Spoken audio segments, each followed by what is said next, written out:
You got it locked on Roadium Radio. Due to circumstances beyond anyone's control, Dr. Dre is in the motherfucking house. So right about now, and I say, yo Steve, are you with me? ICE, are you with me? Here's a little something about a nigga like me that never should've let me buy a tape from Steve. Ice Cube would like to play dope shit mixed by Dr. Dre. Since I was a youth, I like Compton. Now I like the motherfucking Roadium. Buying a tape or two, that's what the hell I do. You don't like Tony A? Well, fuck you, this is a game, and I'm in it. Ice Cube will fuck you up in a minute with a right, left, right, making you sick. And then you see Tony A is on the mix.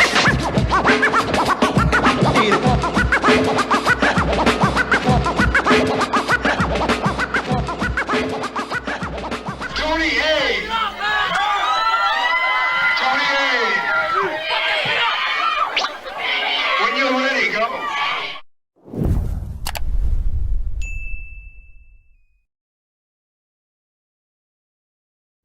Welcome back, everyone, to Roadium Radio episode 202. And before I introduce one of my special guests of the night, just a few minor announcements.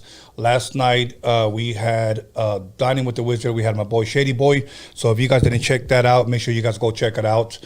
We had a really, really good episode last night. We ate some birria quesadillas, and we drank some Pacificos, and we drank a whole fucking bottle of tequila, and we just talked shit all damn night. And it was dope.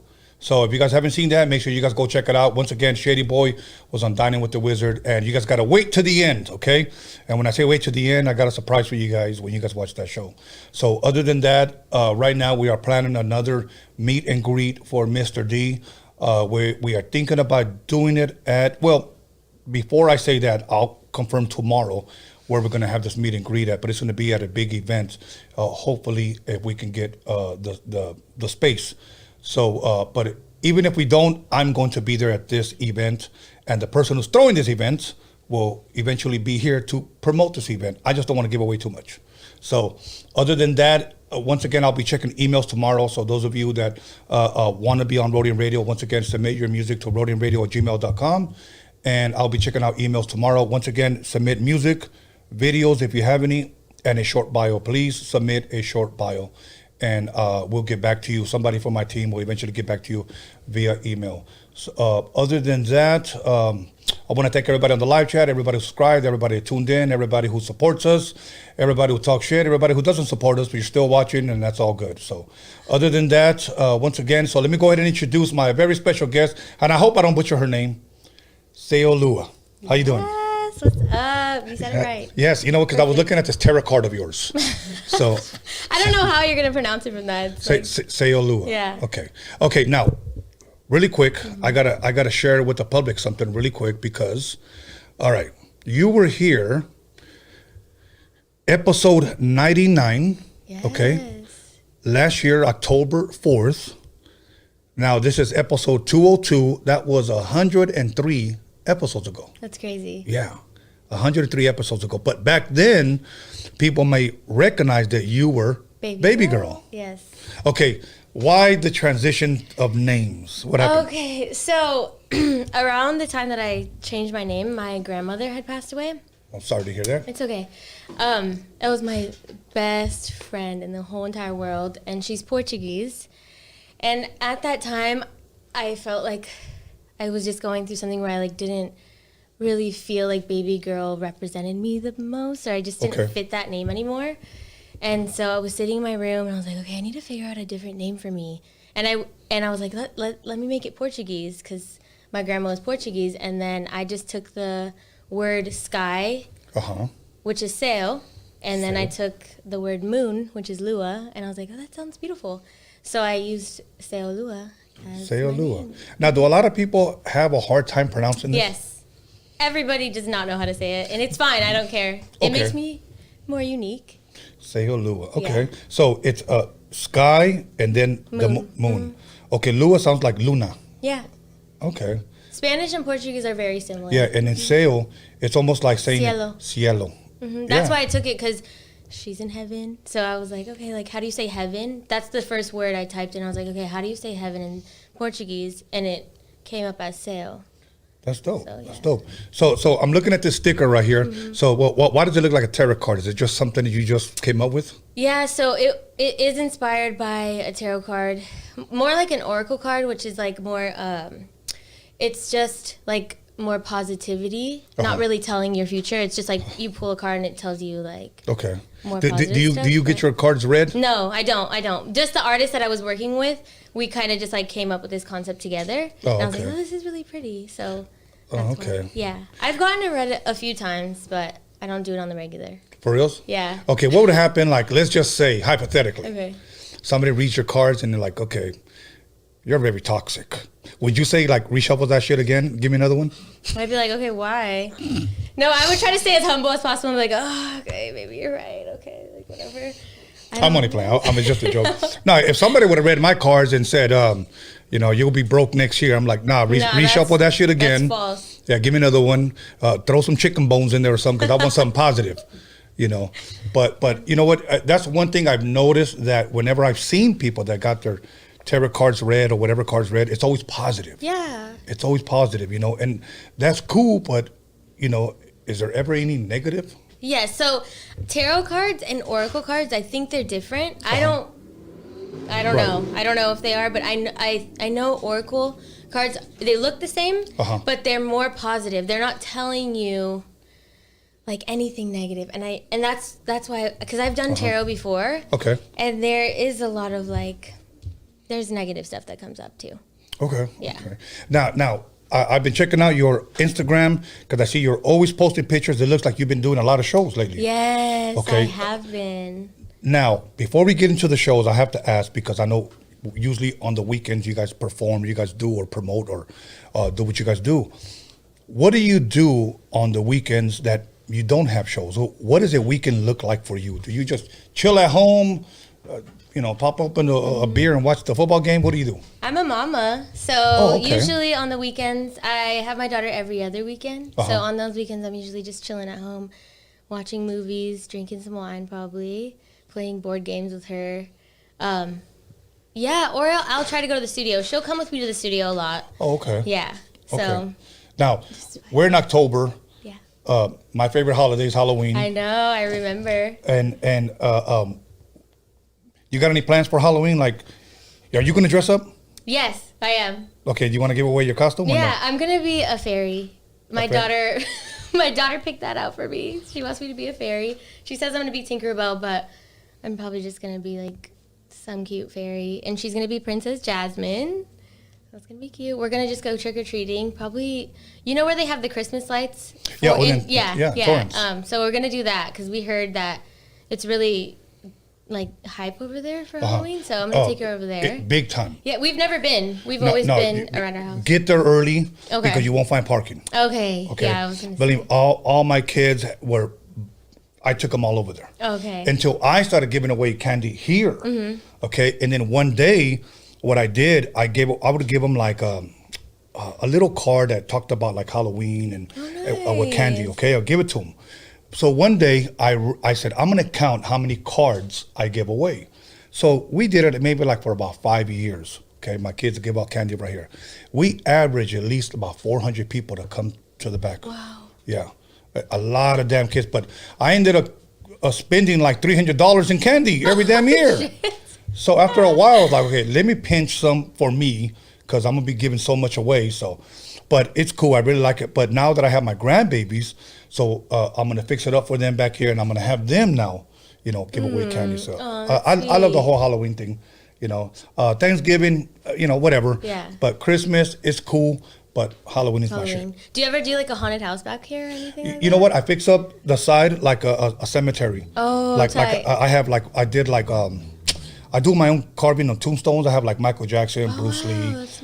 Tupac. Like I do my own tombstones, whatever. But I do kind of fix it up spooky. I play music. I have fog machine, everything. But the kids come and they love it. So they love it. That's awesome. So I'll probably be Michael Myers again. I've been like that. I've been that for the last 25 years. Oh, yeah. So I still got my same mask, my same suit and everything.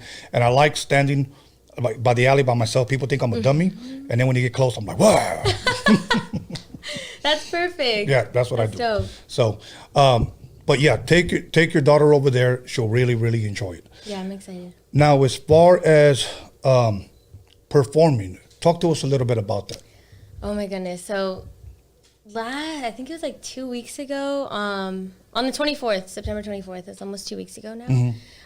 I was performing at Live from the A.DA. It was Gutta Gon's show, and so I headlined that with him. It was so much fun. Yeah. My show before that, I actually opened at the Summer Breeze concert for like 112 and Montel Jordan and Adina Howard. What was that experience like? That was the craziest experience ever. I'm not going to lie. I only did one song, which I don't even care. At least I had that opportunity. Yeah. So we pulled up to the venue. It was at the Dignity Health Center, which used to be the StubHub. Okay. And like Home Depot Center. So we pulled up, and Jaime, my manager, wasn't there with me yet. It was just me, my dancers, and my makeup artist. And we pulled up, and I'm like, I'm too nervous to ask anybody like where I'm supposed to go, because usually Jaime would do that, and I don't like know if they knew I was gonna open for them or anything. I didn't know. Right. So my makeup artist goes to this one woman. She's like, "Hey, Ceu Lua's here. We don't know like where she's supposed to go." And the girl was like, "Oh my gosh, girl, she has her own room right over there." And I was like, "What?" And I pulled up to my room, and it had my picture on there and everything. I had a whole dressing room for myself. That's dope. It was so dope. And then they brought me this huge box that had drinks in it, food. It had my picture on there. It was amazing. And I got to meet like John B, Montel. It was a really cool experience. I got all my dancers like and my makeup artists, they got VIP, so they got to like stay with me back there. Yeah.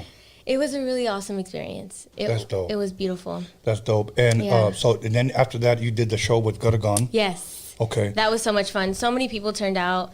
It was beautiful. I felt like my crowd there was super, super hype. I had that show back on May 7th for like my album release, which was amazing.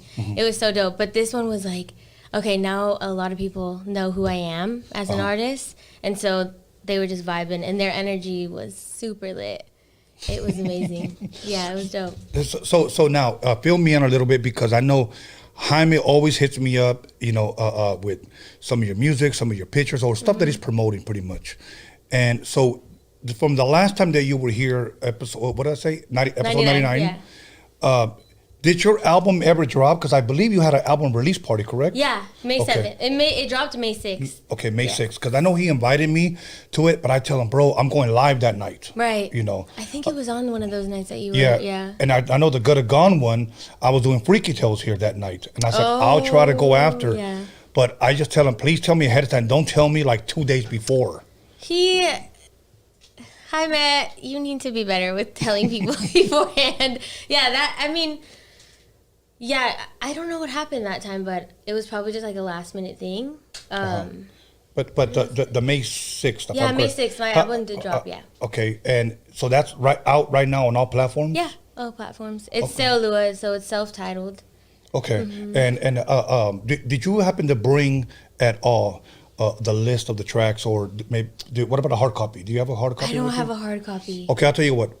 I know we still got a few minutes, but when we come back, I want to go over all the songs. Yeah, totally. And you elaborate on those songs. Let's do it. So now let me ask you, because I know today, Sunday, football Sunday.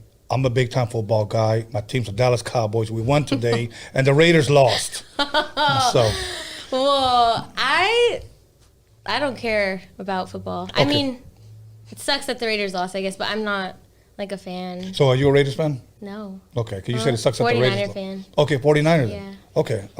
Is your dad a Raiders fan? No, he's a 49er fan. Okay, good. No, so we can be friends. Yes.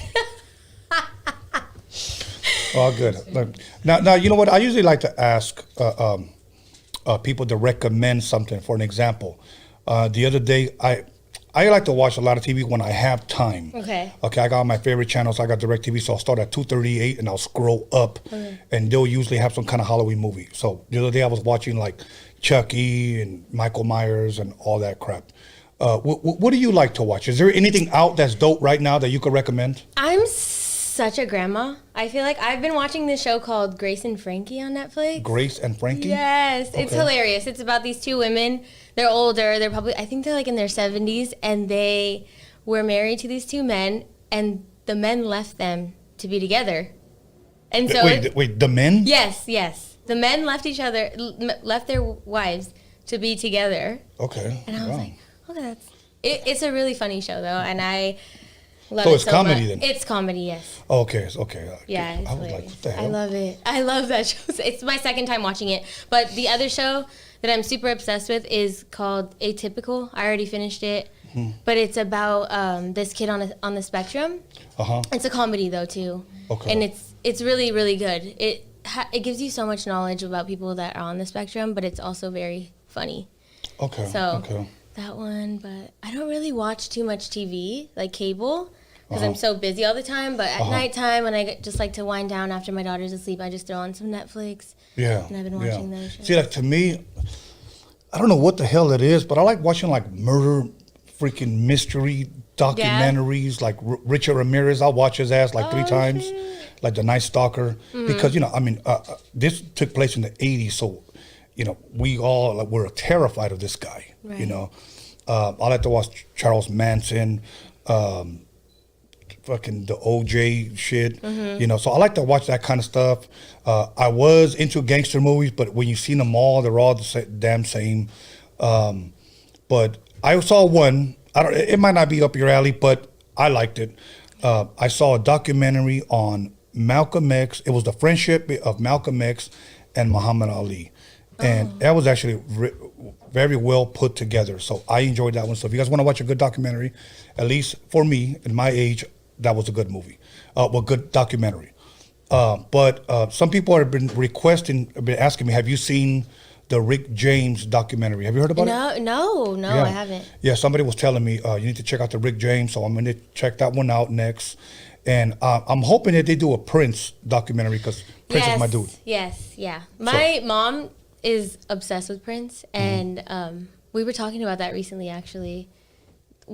I thought there was, for some reason. I thought there was already like a movie or something about Prince, but... Well, I know that he's made movies, obviously, in the past, but as far as a documentary, no. But I've had 2 friends, they don't know each other, but they both went to Minnesota to his house to take the whole tour. Oh my gosh, that's amazing. They opened up his house, his studio, everything. Yeah. Is that still happening now? Yeah. God. Yeah, he went up there and stayed Mom, we have to go. Yeah, for like 2 or 3 days. That's so cool. And then they take you where they filmed the movie, and like he was telling me a story. Like sometimes he would ride his bike and go to McDonald's. Oh wow. Yeah, and for some people it was so normal because he would do that all the time, but. Like for me, if I saw his ass, I'd be like, "Yo, bro, you got to pull over. We got to talk. Like, I want to know some shit, Yeah. But yeah, Prince is my dude. I love his music. Yes. So, I mean, I was introduced to his music when I was a young teenager, and ever since then, I was like hooked. Yeah. Okay, let me ask you a funny question. Well, a fun question. If you had to choose one, Michael Jackson or Prince? Prince. Sorry, I am so sorry, but Prince all the way. Yeah, are you a fan of Michael though? No. No, I mean his music is great. Right. Okay, it's really good. But after everything that happened like with him and like the whole like scandal, I was like, fuck no. I anytime he comes on like the radio, even if it's a good song, I'm like, Right. It's like let's just turn it off. I don't want to listen to it. It just gives me bad vibes, but yeah. Well, it's kind of like the R. Kelly thing now. Yeah. They just recently took off all his music, Yep.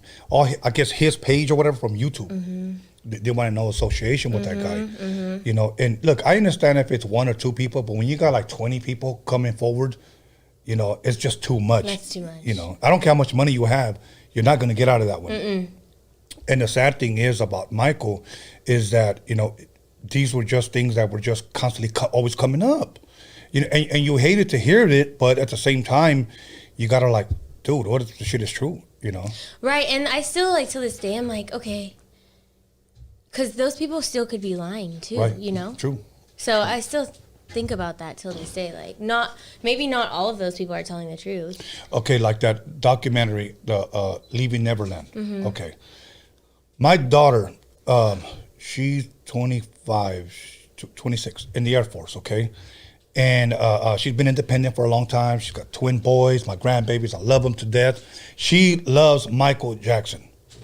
But I did tell her, I go, look, babe, honestly, if you like Michael that much, do not watch this. Yeah. And she says, okay, I won't then. Okay, so she didn't watch it. She didn't watch it. She just wants to remember the fun times. Yeah. Like this, whatever. But after watching that doc, I was like, nah, it's a wrap. That's why I couldn't even finish watching the whole thing. Right. I was like, wow. I was very shocked, but.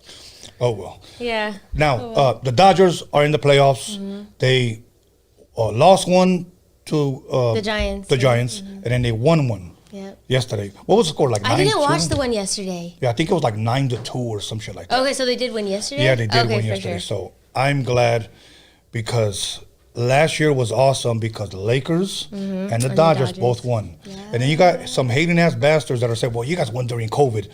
I said, first of all, Trick, if you guys would have won, I wouldn't have said that. Right. You know what I'm saying? Haters. Don't be hating. We won. That's Haters. it. You know? So, yeah, so we won. Dope. Now, have you been paying attention at all to the Lakers lineup? No. Okay. I have not. Okay. I do not pay attention to sports at all. Okay. Honestly, I don't. So, but if you just happen to be out and you see the Lakers playing, you'll be like, yeah. Yes. And if everyone's watching the game, I'm down. Like, and I'm interested, but I don't like look on my phone to like see. Right. See, I do. You know, yeah. I watch PTI and I watch Around the Horn. Oh, okay. And I watch all these other shows. And I'm one of those yell guys that yell like the TV, you stupid bastard. I'm one of those guys. I was at Alcien the other night when the Dodgers won, and it was like 1-1, and they went overtime. It was crazy over there. I was with just us, and they were getting rowdy. I'm just like sitting like, oh my God, yeah. But that was a really good game. What about boxing? Did you watch the fight yesterday? With no, not yesterday. Wilder and Fury. It was part 3. Oh, Did you see it or not? No, I didn't. Okay. You didn't miss anything. Okay. Just look up the highlights. Some dude got his ass knocked out. I was telling everybody he's going to get knocked out. What about, what is that other sport? Is it still UFC? I thought, what's the fight that, I'm sorry, the fight that we watched the other day with Brian?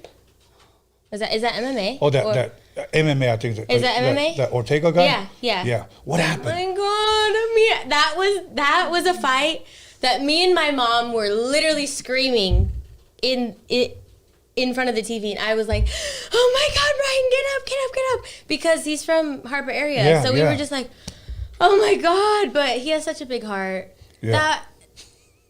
I don't know what happened, but okay, he fought like he did everything that he could have. I think. The other guy is just a good fighter. I mean, they're both great. Okay. But I was trying to get him here, you know, because he's from the area, you know, and this was before the fight. Okay. And I don't really watch a lot of those type of fights, Me but neither. Whenever I do, you know, it'll probably be like that dude McGregor or something like that. And my son tells me, he goes, hey, that guy Ortega is going to be fighting. And I was like, oh, no shit. But I was live. So I was like, well, I'm not going to be able to watch it. So the next day, I wake him up and I said, hey, mijo, how did that fight go? And he was like, oh, no. Oh, Dad, it was not good. It was not good. It was on it. I was like almost in tears. Like, it was, I'm so sorry. I hope he's not watching. No, So- I mean, he has such a big heart. Right. He's amazing still. It was just, dude, I was on my hands and knees literally screaming at the TV like, come on, Brian. Get your ass up. Oh my God. It was, yeah. Wow. Yeah. Now, how do you feel about women fighting like that? I don't really watch it. Oh, you don't? No. Because I know for a while they had that girl, Ronda Rousey. Yes. That was whipping everybody's ass. Yeah. And then she finally got somebody to hit back, knocked her ass out. Then she came back for another fight and got her ass knocked out and she retired. Yeah. So I kind of wonder if she was actually ever any good. I don't know. Yeah. I don't think I've ever really watched her. Like, I don't really watch the women's fights. Okay. Yeah. All right. Because there was women performing, fighting before the main fight, and I didn't watch it. I just waited till the main fight. So. Okay. Yeah. All right. So now let me ask you this.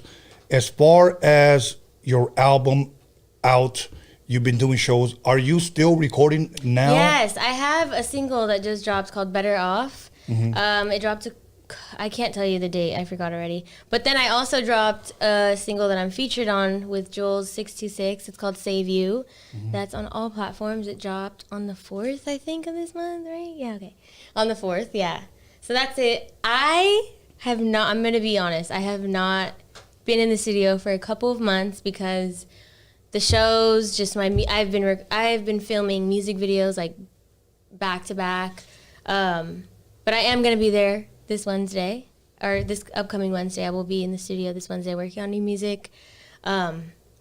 Yeah, it sucks. I miss it so much. I really do miss it. I'm always writing, though, so no one get scared. I'm still writing. Well, I guess that was what I was going to ask you. You know, are you still writing? Yes. Because I know a lot of times when you don't go into the studio, you can get a little rusty at singing at times. Do you still? But okay, and I ask because I'm more of a producer. I'm not a rapper or a singer, so I guess I'm filling you out, or I'm fill out, certain artists. Yeah.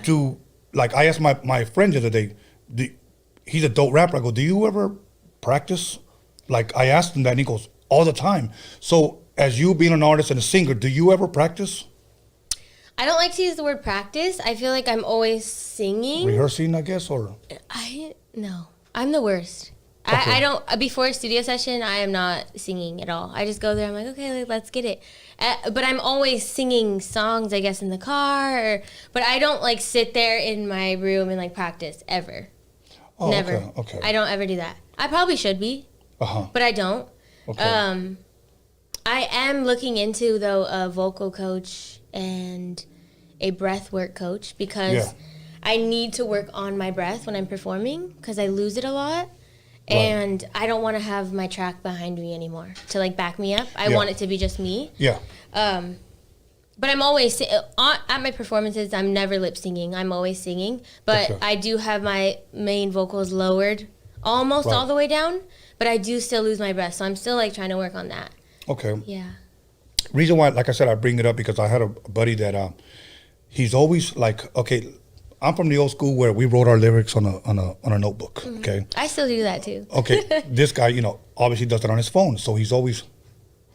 So many times when we would hang out, and he's a lot younger than me, or very younger than me, and many times he'll ask me stories about other artists, and I'll share with them. Well, how did he do this, or when did he do that? Just about so many different artists. But I've always noticed that whenever we were talking, he was always like. So I just asked him, like, "What are you doing?" And he says, "Oh, I practice." Oh. And I said, "You practice? See, because when you're a DJ, you have to practice or you lose your damn touch." Right. Okay? So that's what I was wondering. I wonder if people can lose their delivery. When You can, 100%. Okay. Yes. So he was practicing. So when we finally went into the studio, he had told me he had never been he recorded in the actual studio before. Oh. So I'm thinking, okay, we're going to be in here a while. Okay, because this guy probably needs to get coached. No, he knocked out his lyrics. And when I say he knocked them out, I'm somebody that when I record you, I'm going to get the best of you. Yeah. Okay, so even if we got to be there for several hours, with him in 2 takes, they were perfect. And I remember I asked the engineer, I said, "Bro, are you listening to this guy?" And he said, "Yeah, this guy's a freaking natural." So we called him in. I said, "Bro, did all that come from practice?" And he said, "Yeah, I just practiced." Because he was spot on. You know, and so that's why I asked if singers practice, but you said, yeah. I mean, it's different for everybody. Before I go into the studio to, I guess, record my song, I don't necessarily practice it. But when I'm writing it, I will be in the studio within the next 2 days to record it. But I feel like not to toot my own horn, but when I am in the studio, I lay it down really quickly. And so it doesn't take me like 10 times to record it. It takes me like within like 2 to 5 times. Right. So, but I don't practice beforehand. Okay. I'm going to share with you a story before we go to break, okay? Yeah, no problem. Dumb question, but because you're being a lot younger and from a different generation from me, I have to ask you, are you familiar with Tina Marie? Yeah. Okay. In 1997, I had the opportunity to produce a song for her, okay? She came into the studio, and keep in mind, this was the first time I actually met her. Okay. She was Very, very short and very, very petite. In videos and in album covers, she always looks a little bit taller and a little bit thicker, okay? But she was just like tiny. Almost to the point like, this cannot be you, like, okay? Is this really Tina Marie? Yes. So we go into the studio, and then I ask her, you know, do you want anything? Because most rappers smoke weed and fucking drink beer, okay? They knock out, and then when it's time for you to drop vocals, they'll go in there fucking, yeah, okay, I'm ready. Yeah, faded. I asked her, would you like anything to drink? And she said, do you have warm tea? And I said, yeah, okay. So got her some tea, and she sipped on it, and then she went into the studio. So I'm the type of guy, even while you're practicing or rehearsing it, I'm recording. Yeah. Because we may get something good. Right, yes. She's literally in there blowing for at least 30 minutes. And to me, all of them were perfect. Bomb. Mm-hmm. All of them. So she finally comes into, like, from the vocal room, comes in, she goes, okay, I'm ready. And I said, Tina, you may want to listen to what we have, because she goes, no. She goes, I was just warming up. She said, let's go. What a badass. That's tight. And to me, that taught me, like, wow, she's a legend, but she still wanted to perfect this. Yes. You know, she could have said, shit, I'm Tina, you know, but no, but she nailed it. That's beautiful. Yeah, she nailed it. And then I told her this is when we were able, my engineer was so badass that back then, even when we had tape, he could say, I could cut and splice. When today, let's just say you sing a chorus, you drag it and you put it in the next, okay? Mm-hmm. She didn't ever wanted to do that. My engineer could have said, I could just take the chorus and put it on the next one. She said, no, I sing all my choruses. So she didn't want it, so she did. She did. And it was just, to me, really, really fucking amazing. That's amazing. Yeah, it is amazing. So anyways, I'm glad I got to share that story. May she rest in peace. Yes. But we're going to go take a 10-minute break, and then we're going to come right back, all right?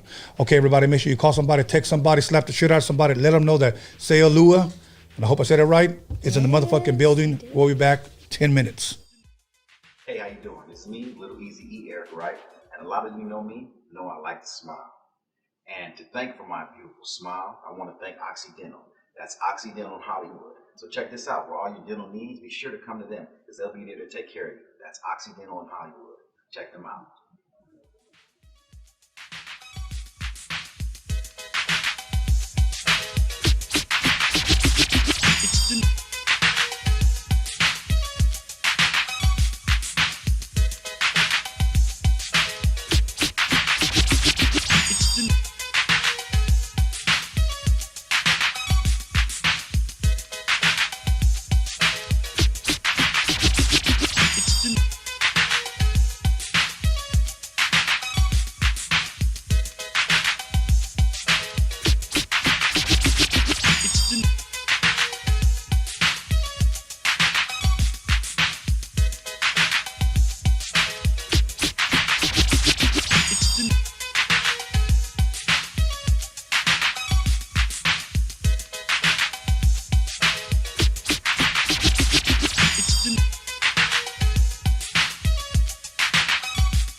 Hey, what up? It's your boy Mr. Shadow. You're watching Roadium Radio with my homeboy Tony A. the Wizard.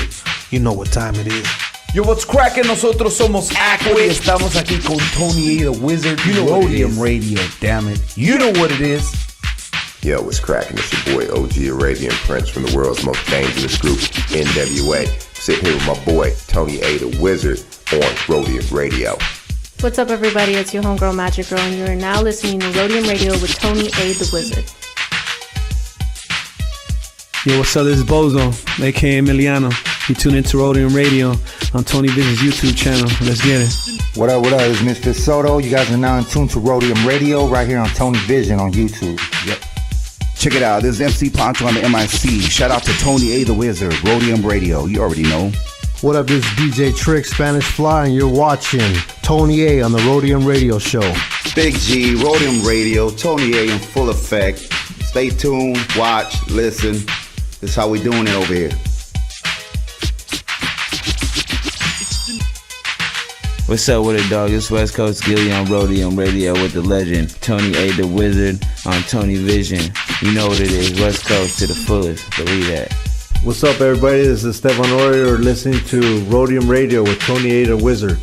Yo, what up? It's your boy Doughboy Tony. You're tuned into Roadium Radio with West Coast legend Tony A. the Wizard.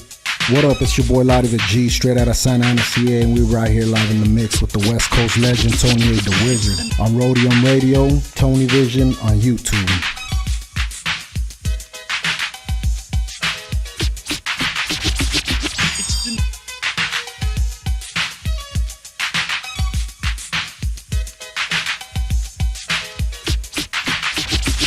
Yo, what's up, world? This is Cool 187, above the law in the building. And you're tuned in to Roadium Radio with my man Tony A. the Wizard. What's up, this is Darren Vegas. You're on Roadium Radio with Tony A. the Wizard. Real West Coast hip-hop history right here.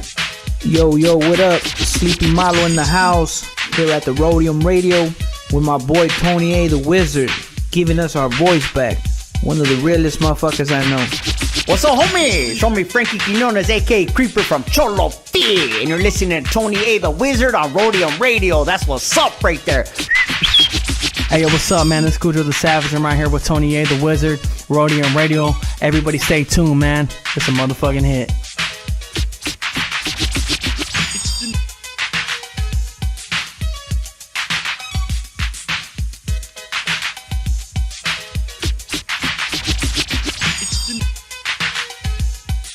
Yo, shout out to Roadium Radio, Tony A. the Wizard, your boy Pablo Nunez right here in the studio.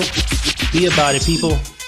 ¿Qué onda, muchacho? Ahí viene este miro. King with the Blaxican and Negrito de Los Angelitos, and you're checking out that Roadium Radio with Tony A. the Wizard.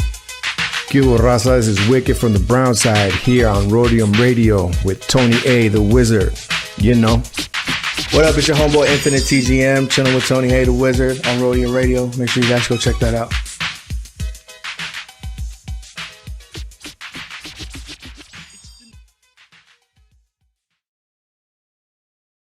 What's good? It's your boy Spanky Loco, and you tuning in to Roadium Radio with that motherfucking legend, Mr. Tony A.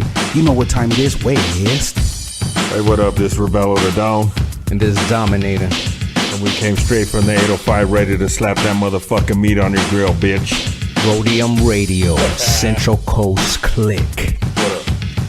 What up with it? This your boy OG Magoo, Los Angeles Airbrush artist. Big chillin' on site with the homie Tony the Wizard on Roadium Radio. No gas, no brakes. Let's get it. Man, you know, listening to LA Icon, man, right here live with Tony A. the motherfucking Wizard on Roadium Radio. Blah!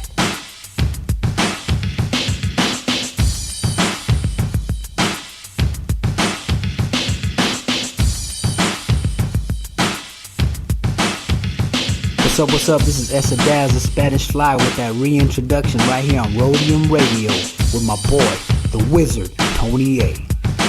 Yeah, what up? It's the Spanish Fly MC, Big MOC, Mr. Mokes MC, on the Roadium Radio Show, baby, with Tony A, the Grand Wizard. Let's go. Johnny D, the Spanish Fly, on Roadium Radio. Your one and only Theo with the giant Cheeto. Hey, what's up, everyone? This is Trish Toledo, and I'm over here with Tony A. at Roadium Radio. Make sure you tune in every Wednesday and Sunday at 7 p.m. Hey, what's up, everybody? It's your girl Blanca. Bobby D presents Uncle Snoop's Army.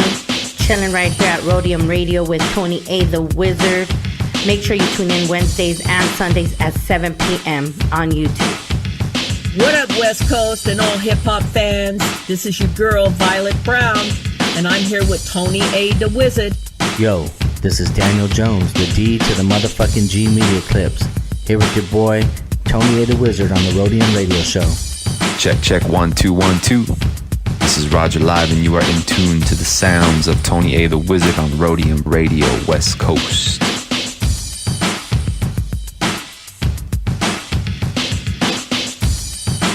Yo, call somebody, text somebody, slap the shit out of somebody. Let them know that Roadium Radio is live up in this biatch.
Welcome back, everyone, to Roadium Radio episode 202.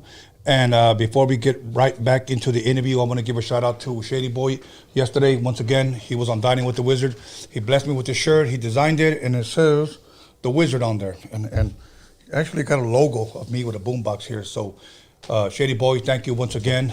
Very talented dude. We had a dope-ass conversation. We drank, we got buzzed, we talked shit. And we talk about anything. So if you guys haven't seen Dining with the Wizard, make sure you guys go. I've had Cujo, I've had a Misfit, I've had my boy MC Wicks, I've had Mr. D, Ernie G, and then last night, once again, Shady Boy. So I'm looking to bring more people on to come in and drink with me and talk shit. So if you guys want to eat, hit me up. Other than that, Ceu Lua is in the motherfucking building. So did I say it right again? Yes, you did. Okay, I'm What's getting up, better. y'all? I'm getting better. So, okay, look it. Here's what we're gonna do, because your album dropped May 6th. Yes, May 6th. Oh shoot, I think I lost my time. Okay, May 6th, and Jaime actually sent me your tracks. Dope. So I want to get into that right now. So All right, you had let's do it. 6 songs, I believe 6 songs, and so it was an EP. Yeah. Okay, let's talk a little bit about the interlude. Is it? Interlude. Go ahead. So originally that song was going to be called 5:30 p.m. because that's kind of like, that's like the first word I say on the album. I mean, on that song. And so it wasn't even going to be on this EP though. Okay. Because I was like, oh, it's kind of short. But I was convinced. I was like, okay, it's a good song, so let's put it on there. That song is just about like when you went through a breakup and like you're kind of just like kind of coping with it. And I talk about how like I was drunk at 5:30 p.m. and just like where you're really just like going through all the motions of coming out of a breakup. And so that's what that song is about. And just me kind of being like I am drinking a lot at that point because I just don't want to feel anything. Now, is this in the song or is this real life? All my songs are real life. For real? All of them, yes. So your life is based on a true story? Basically. All my songs are real. Okay. So at some point in time, I felt that. For real? Yeah. So you were drinking during the day? Yes. You know what's crazy? Okay. As old as I am. mean, who else drinks during the day? I'm not the only one who. I right? don't. Oh, you don't? Oh, No, okay, okay. it has to be at night. It has to be like a vibe thing. Seriously. No, but there are people who drink during the day. No, okay.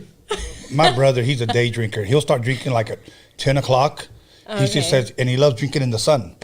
Oh, wow. Yeah. Okay, so that's morning. That's too early for me. Okay, that's too I've never been one of those guys that like wake up in the morning, get breakfast, and crack open a fucking beer. Like, No, I can't do that. okay, so what's the earliest you would say you started drinking? Ever in my whole life? Yeah. Sorry, Dad. I've drank at that time before, but it was because we were like in Vegas and, you know, like stuff like that. But no, I do not drink early like that ever. Okay. And I usually only drink on the weekends. All right, at least you're being honest. Yeah. Now, that's interlude. So you talk about a breakup and you were drinking. And now let me ask you this, because I think it's very important for people that are listening. Yes. Does drinking help? No, it makes it 100% worse. You feel so many more emotions. But yeah, it doesn't. It doesn't. So why do we do it? Why- Yeah, think about Good that. question. I can't answer that one for you. Okay, let me try. Okay. I'll try. Maybe it's a temporary numb. It is. But if you drink too much, Yeah. then you're like stuck in that emotion and I get very sad. I think if I'm in a sad state of mind and I'm drinking too much, at the end of the day, I'm going to be crying and like a mess, I think. Yeah. Yeah. But in that song, it talks about me drinking at 5:30 p.m. I'm already drunk, drinking whiskey, and I'm like sitting and laying in my bed, basically, just like kind of wishing that person was there. Mm-hmm. Just being a mess. Honestly, that's what that song is. Do you ever wish like socking his ass? Oh my God, no. No. I just had to throw that out there. You said I could ask you whatever. So. No, yeah, you could ask me whatever. Okay. Okay. You know what's crazy? Okay. Now what type of drinker are you? Are you one of those? Because there's some that they drink to get beer balls and they want to fucking fight everybody. No, I'm not violent. And then you get those other people that drink and all the fucking problems hit them at the same time. And they're like, I hate me and, whatever. No. And then there's those ones like me. I get generous and I get lovable. Drinks are on me. That's me. So. That's me. Yeah. That's me. I don't get violent. I don't usually get emotional. I haven't been in like one of those states where I'm too, like if I'm really sad, I can't tell you the last time that I've gotten too drunk and I'm like crying and just, but for the most part, I'm really happy. I'm a happy drinker. That's dope. Yeah. That's dope. Very generous though. I will buy everybody drinks when I don't have the fucking money to do that. Yes. And then sad part of when you go out with your friends, they still want you to pay. And yes. And then I wake up, I'm like, oh, fuck, I'm broke. Yeah. But yeah. Now, you mentioned whiskey. You drink whiskey? I drink tequila. But I do drink whiskey. I love picklebacks. You know what those are? Which one? Picklebacks. Picklebacks. Have you heard of that before? No. It's a shot of whiskey and you chase it with pickle juice. Oh, for reals? It is so good. And you can go to a bar and order that? Yes, yeah. See, that's how much I don't know. Yes, you can order that at a bar. I would like tequila and a Modelo or a Pacifico. Yeah. Ooh, Pacifico is my favorite. Yeah. Mm-hmm. Okay, a pickleback. I'm going to have to. Pickleback. It's really bomb. Okay. Mm-hmm. I heard of a frog's back. You ever heard of a frog's back? Okay, supposedly there's a frog that you pick it up and lick its back and you go into like this like acid. You're lying. No, I'm serious. Oh, okay. I know what you're talking. I didn't hear I've never heard that before where you lick the back of it. Yes. But there is some type of venom like you can get from a toad that makes you trip out. That's it. Yeah, okay. That's it. Okay. Wow, that's crazy. Track number 2, patience. Do you have patience? No. I am the most impatient person Me probably too. anyone has ever met. Yeah, you are? Me too. Oh my gosh, I have zero patience, no. What about when you're driving? No. Are you one of those, get the fuck out the way, yes. you mother... Okay, yeah. Except when my daughter's in the car, I try to be like very nice and I'm just like driving slow, you know what I'm saying? But no, I have zero patience. Okay, yeah. Okay. So what is this song about, patience? And that song is so funny, is me trying to be patient with this guy who like won't make me his girlfriend yet, basically. So it's another guy song. Yeah. My whole album is very emotional and it is about basically like breaking up or just me being like waiting for somebody to make me their girlfriend. It's all based off true stories though. Okay, don't say that because you'll get guys thinking this is a dating, no, a site. I don't want to be with anybody. DMs. I'm going to be single for the rest of my life. Okay. But yeah. So patience is about a guy. Yes. Okay. And you're trying to have patience with him? Yes. Okay. So basically we're dating, but you've never like officially made me a girlfriend, I guess. And so that's where I'm like, I'm patient, but I'm getting impatient. That's literally what I say in the song. So I take it you like relationships. I love being in relationships. That's I'm dope. a lover. That's dope. Yeah. Okay. I don't like being out here single and shit. Right. I mean, because you have good women like yourself that like to be in a relationship, and then you have the hood rats. I'm not one of those. That when you hit 30, they become a possum. They're no longer a rat. So. Whoa, that was good. Okay, I know a couple of possums. So do I. But okay. I've never heard that reference. That's funny. Oh yeah, it's possible. Okay, track number 3, Searching. Don't tell me you're searching for a guy. No, that's my favorite song ever. That song is me searching for you so I can literally beat your fucking ass. All right. Yes. I like that. That is more of my like hype song. Basically, you did me dirty. I know you're fucking doing shit behind my back, and I'm not the type of woman that you can do that to and like let you get away with it. Right. Yeah. So I'm gonna show you. Yeah, exactly. Yes. Okay, guys, before you try to talk to her, know that she'll go searching for your ass if you do her dirty. Yes. I might pistol whip you, probably. Yeah, as you should. Okay, Searching. Okay, Sabotage. Track number 4. That's my mom's favorite song. That was actually inspired by my mom because all through growing up, I used to sabotage everything in my life. Give us an example. There's not really one example I can give, but it if anything was going good in my life, I would ruin it. Every time, like, I would get in trouble all the time. Like, say I gained my parents' trust back, boom. Next day, I'm like, I got in trouble for something really bad. In relationships, I would do that a lot, where,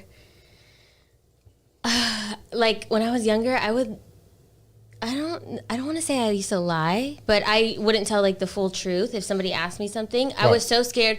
Like, I have a lot of friends, and I had a lot of guy friends. I still have a lot of guy friends. And so when I was in a relationship, usually it was with someone who was super insecure. They would press me a lot. And because I was, like, scared of them getting mad at me, I'd be like, I would say anything. And then in the end, it would just bite me in the ass. And so I've really learned to just, be super open and honest 100% of the time, and be very communicative. I've never been like that. It's very hard for me to communicate my feelings, and that is what would sabotage all my relationships, because I wasn't communicating enough. And so that's where that song comes from. Like, so is it safe to say that you're the reason for all the breakups in your life? You sabotage? No, I don't want to say that. No, not at all. No. Okay. I just have to ask. No. Maybe when I was, like, young, like in my teenage years, but not any recent things that had happened. No, I don't believe so. Mm-mm. Okay. All right. So that was Sabotage. And that was your mom's favorite one. Did she tell you why it was? Just because I was so honest in that song. I mean, I'm honest in all of my songs, but she really felt that, because when I was younger, my mom always would always tell me, "Don't sabotage this, Sid." And I was in such a beautiful relationship, like, almost a year ago. And my mom, I would come to her and, like, tell her all these things that I was thinking, and she'd be like, "Sid, you're gonna sabotage this. Like, don't do that. Like, don't," because I'm always in my own head. And so I would think all these things, these crazy things. She'd be like, "Stop, you're, like, thinking way too much. You're gonna sabotage it if you're, So that's why it's her favorite song, because she can hear it in my lyrics. What would be going through your head, if you don't mind me asking you? That they're cheating on me, or, like, one little... I'm very intuitive, so if, like, if your, like, vibe changes, I can sense it. Yeah. And so all these things will go through my head. I was in a very traumatic relationship when I was a teenager. And so everything, like, stems from that, I think. Okay. And so anytime there's, like, a little change in an emotion, or, like, change in anything, I'm like, "Oh, are you cheating on me?" Yeah, something's going on. Or something, like, something's going on. And my mom has always told me, like, calm down. You're literally traumatized from your past. Right. So, yeah. Okay. Yeah. Okay. Number 5, talking to the dead. Now, you're not literally talking, like, you don't go to the cemetery. No. Okay. But in my dreams, I would. Really? Yes. Okay. Can you give us an example? Yes. So, the traumatic relationship I'm talking about. Here we go again. Yes, here we go. So, I had this boyfriend when I was, like, in fucking 9th grade, all the way until, like, 2 years after I graduated high school. We were on and off. And after we broke up in, like, junior year of high school, we, like, stopped talking for, like, a couple of years, but then we ended up rekindling, and we ended up being friends. But in high school, he was such a fucking dog. I'm sorry. Rest in peace. He passed away last year. But that's where this song comes from, is he passed away the same year that my grandma passed away. He passed away first, and then she passed away. And I kept having dreams, crazy, crazy dreams, where I felt like it was super real. And they would come down and, like, talk to me as if it was, like, today, like, my normal life. And I'm not the type to dream ever. I never dream. Really? No. I dream every damn day. Like, I don't. High definition, Blu-ray. Oh, honestly. my God. You're so lucky. I don't ever dream. Yeah. Really. And so those dreams were just so, like, realistic. And at the time, before my grandma passed away, and he was coming into my dreams every single day. Every single day I would wake up like, holy shit, he's not actually here. He's dead, you know? Did he ever say anything? So this is the craziest thing. Before my grandma passed away, he came to my dream. My grandma had cancer. She passed away from cancer. And one of the dreams I had, I can't really remember what the setting was, but he came back and he was telling me. I looked at him from across the room, and I was like, "What the hell? Like, this isn't real. You passed away. I remember you dying. I remember seeing you in a casket." And then he walked up to me and he said, "I'm back." And I was like, "Okay, like, what do you mean?" And I was like, "I've come back, Sid. Like, know that I'm back." And I was like, "I saw you die, though. Like." And then he was cremated. So I was like, I used the word burning in my dream. And I was like, I saw you burnt, like you were dead, you know? Right. The next day, I was in the studio, and my mom calls me, and it's like 11 p.m., and she's crying. And she's like, "Sid, your Nana has cancer again." And I was like, oh, my God. And I think that in my dream, this is so crazy, but I feel like he was telling me that my Nana's cancer was back because she had it before and she beat it. She went through chemo and everything. And I just, like, associated, like, me saying, "It's gone, like, you're gone. There's no way. I saw you were perfectly," you know what I'm saying? Right. And so I used the word burning because I feel like that was, like, the chemo, you know? Okay. And so that was a trippy-ass experience because I had just seen my best friend who died and tell me all this shit. And then my mom called me the next day saying my grandma had cancer again. It was trippy. But I used to have dreams like that all the time. Okay. Yeah, so that's where that comes from. Okay, now let me ask you this. Do you believe that people can actually talk to the dead? I think so. Okay. I do. I don't know. Would you ever want to? No. Me neither. Me too. Like, hell no. Yeah. Okay, talking to the dead. And this one, Jace Lawrence, I don't know. Yeah, that's who I'm talking about. Jace Lawrence Tautai. So the day he passed away, I wrote that song, and this that's is track my number recording. 6. Yes. Okay. That's the recording of me on that same night that I found out that he was dead. I recorded that on my phone and voice memos. I just like freestyled this whole song, and then we did stuff in the studio, and like that's how that song came about. Okay. Yeah, that's why it's his name. So each song literally had like some type of like emotional connection with you. Yes. That's dope. Yeah. Now, let me ask you this. And to me, this is important. How long do you think it took you to put all this together? Over a year for sure. Because Patience and Searching, those were over like 2 years old. Okay.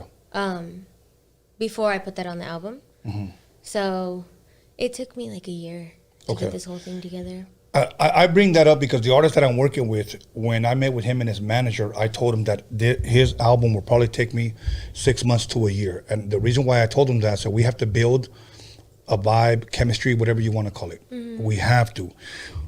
Even if we hang out together, go over some music, play some beats or whatever, for me to get an understanding on where I want to take this record out. Now, today, you have producers that make, goofy beats on laptops, and they'll play you like 30 beats. Oh, just pick one. See, but those beats were not made for you. Like, they weren't tailor-made for you. Right. Me, personally, let's just say Jaime says, hey, I want you to produce a track for Homegirl. Okay, well, what is she going to do? Well, she's going to sing rap on it.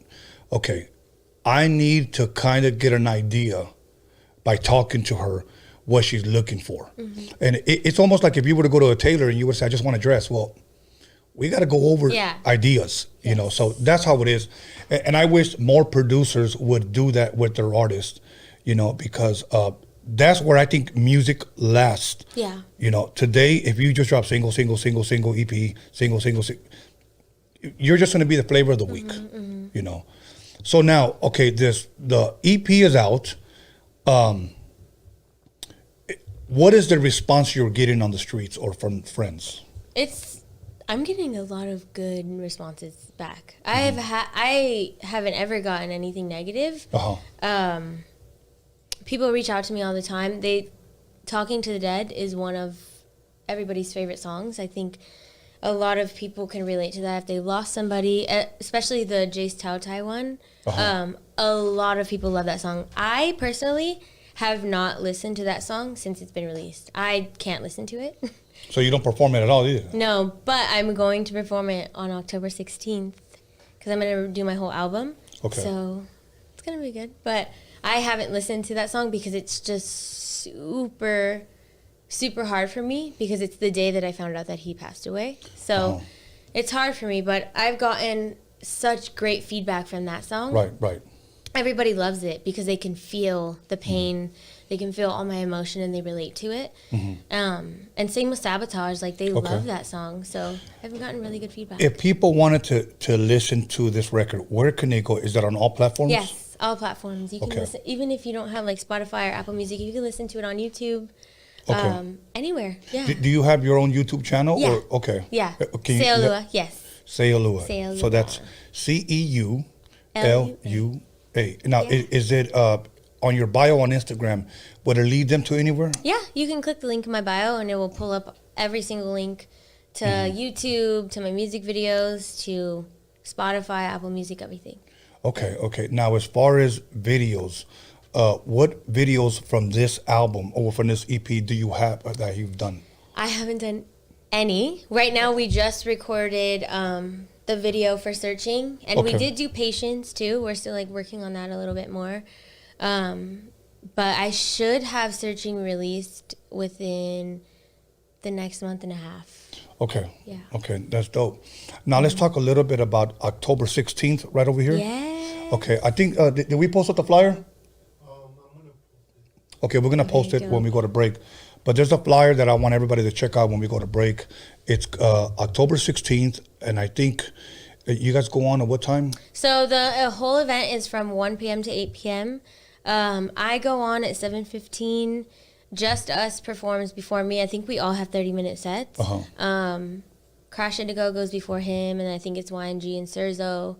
And then EDP performs after I do. And then there's openers. So there's going to be a bunch of openers from 1 p.m. to about like maybe 3 or 4, and then it goes to intermission.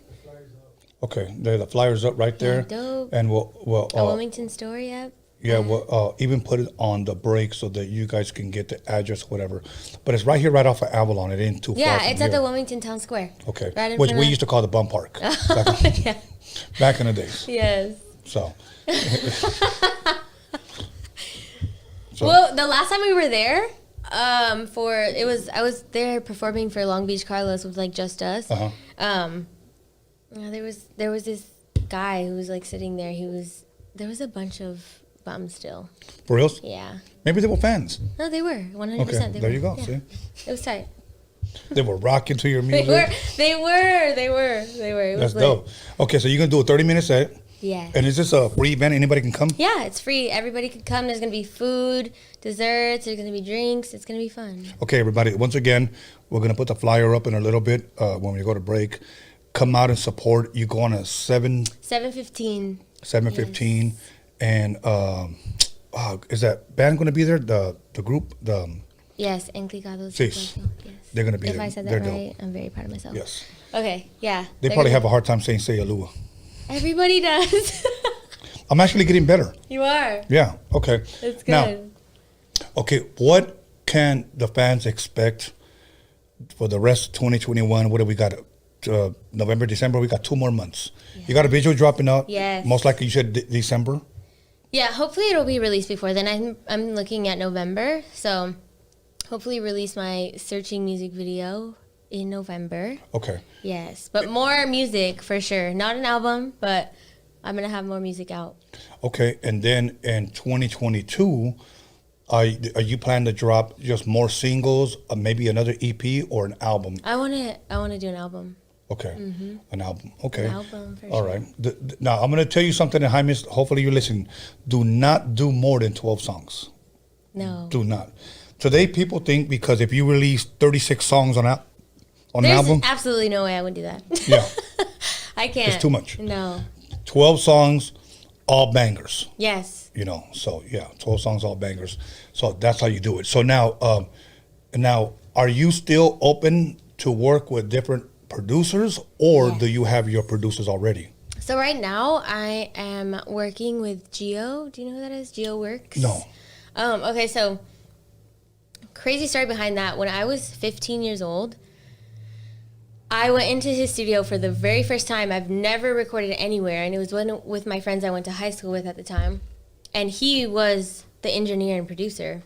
And that's when I met him. And then last year I saw that Gutta was working with him, and I was like, oh my gosh, there's no way that this is the same guy who recorded my first song ever.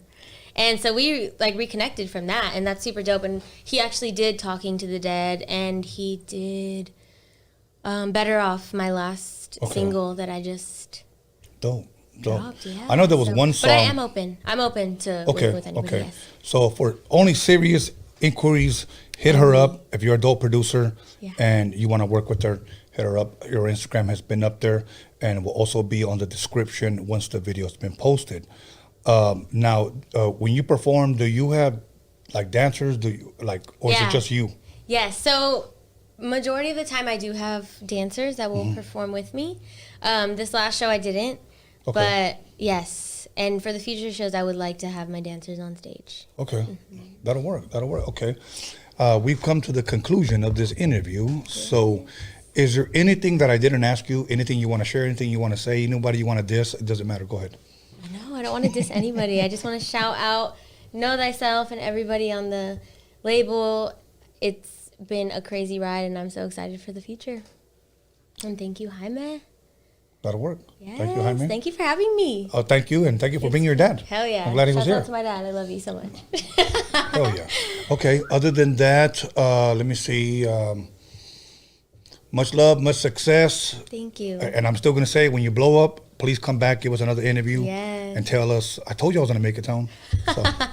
So other Thank than you guys that, so much. Yes. So we're going to put up the flyer, you guys, for you guys to show up on Saturday, watch it perform. It's a free event. Come out and support. So other than that, Jaime, what's that? Okay, it's up right there. But we're going to put it up so you guys can see it a little bit bigger on the break. So other than that, Evelyn G just walked in the motherfucking building. So we'll be back in 10 minutes. So once again, call somebody, text somebody, you know the rest. We'll be back 10 minutes. Ceu Lua was in the building. We out.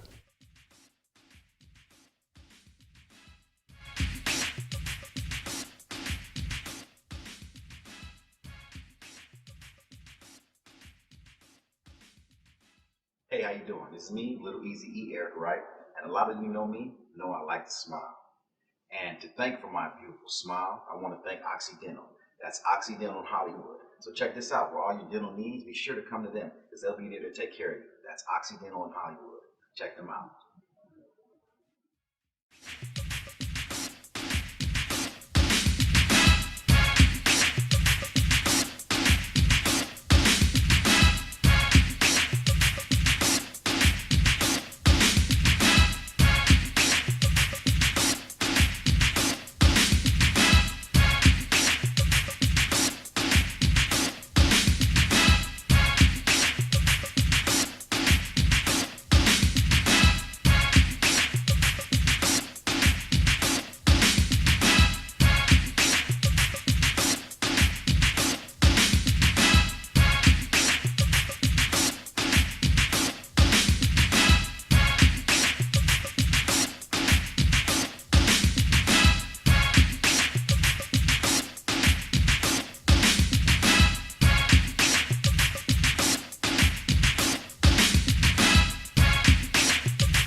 You'll call somebody, text somebody, slap the shit out of somebody.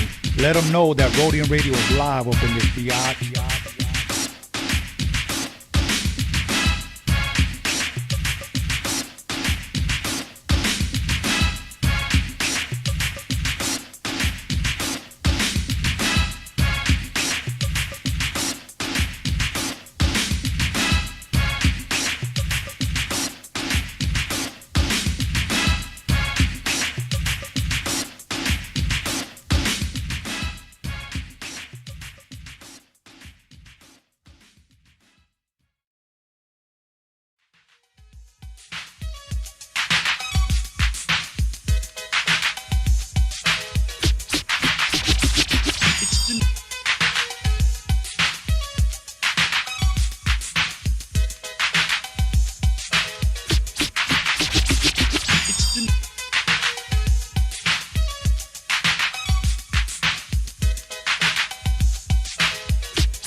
What's up with it, dog? It's West Coast Gilly on Roadium Radio with the legend Tony A. the Wizard on Tony Vision. You know what it is, West Coast to the fullest. Believe that. What's up, everybody? This is Stefan Ori. You're listening to Roadium Radio with Tony A. the Wizard. Yo, what up? It's your boy Doughboy Tony. You're tuned into Roadium Radio with West Coast legend Tony A. the Wizard. What up? It's your boy Lottie the G, straight out of Santa Ana, CA, and we're right here live in the mix with the West Coast legend Tony A. the Wizard on Roadium Radio, Tony Vision on YouTube.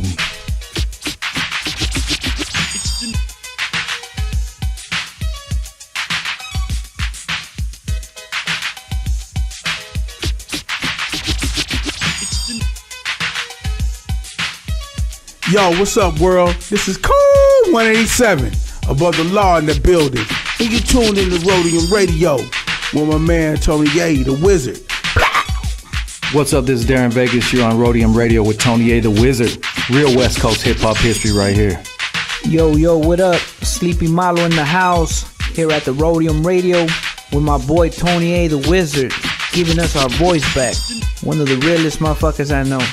What's up, homie? Show me Frankie Quinones, a.k.a. Creeper from Cholo Fi, and you're listening to Tony A. the Wizard on Roadium Radio. That's what's up right there. Hey, yo, what's up, man? It's Cujo the Savage. I'm right here with Tony A. the Wizard, Roadium Radio. Everybody stay tuned, man. It's a motherfucking hit.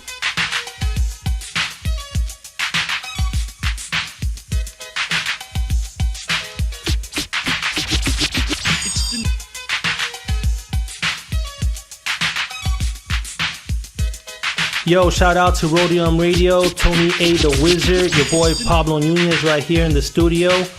Be about it, people. ¿Qué onda, muchacho? Ahí viene este miro. King with the Blaxican and Negrito de Los Angelitos, and you're checking out that Roadium Radio with Tony A. the Wizard. ¿Qué hubo, Raza? This is Wicked from the brown side here on Roadium Radio with Tony A. the Wizard. You know. What up? It's your homeboy Infinite TGM, chilling with Tony A. the Wizard on Roadium Radio. Make sure you guys go check that out.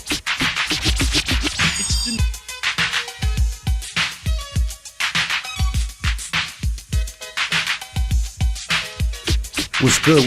It's your boy Spanky Loco, and you tuning in to Roadium Radio with that motherfucking legend, Mr. Tony A. You know what time it is, West. Hey, what up? This Rebello the Dawn. And this Dominator. And we came straight from the 805 ready to slap that motherfucking meat on your grill, bitch. Roadium Radio, Central Coast Click. What up? What up with it? This your boy OG Magoo, Los Angeles airbrush artist. Big chillin' on site with the homie Tony the Wizard on Roadium Radio. All gas, no break. Let's get it. Man, you're now listening to LA Icon, man. Right here live with Tony A. the motherfucking Wizard on Roadium Radio.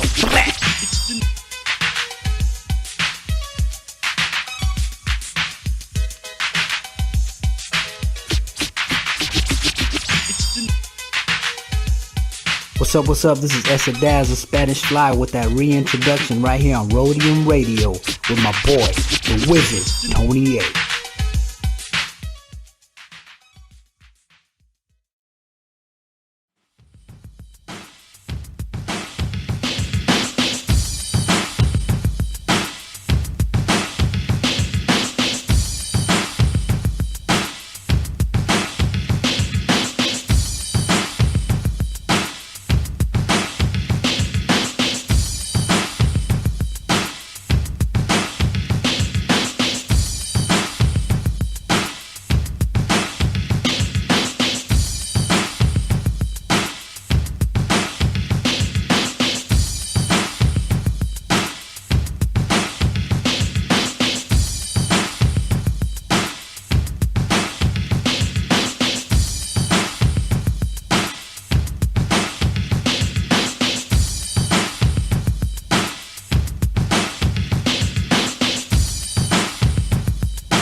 Welcome back, everyone, to Roadium Radio episode 202.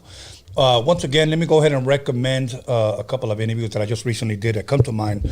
All of them are good. All of them I learned from all my guests. But let's go back to DJ Yella from NWA when he was here. If you guys haven't seen that one, definitely go check it out. I'm already about a third way into his book.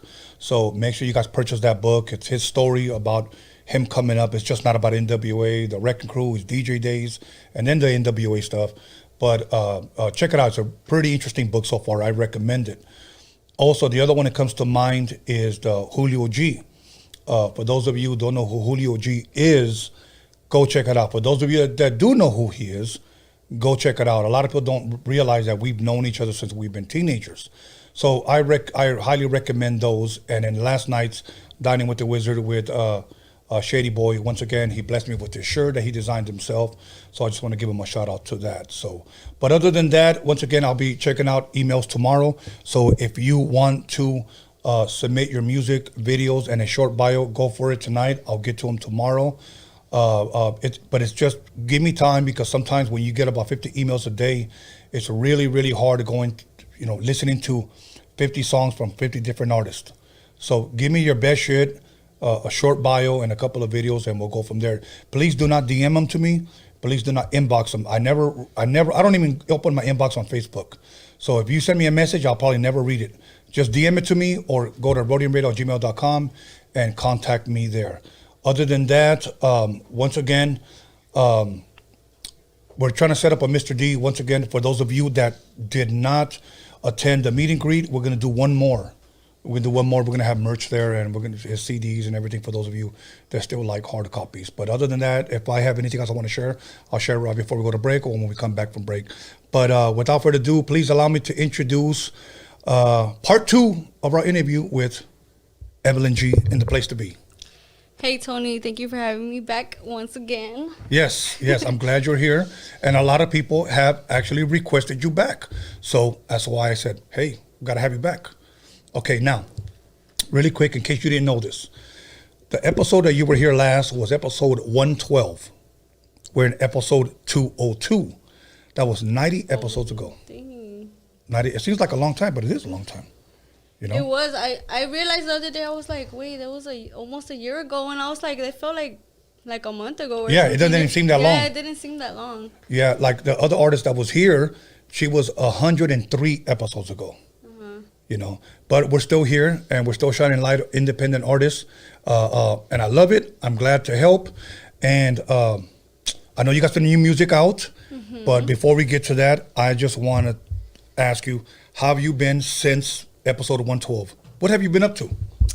I've been good. I've been since the last time I've been here, I kind of wasn't really doing much, but recently I just started doing music again. I've been working with Rich G a lot, and we should have a lot coming out. I've been working on a lot of singles that I'm gonna be putting out hopefully before the end of the year.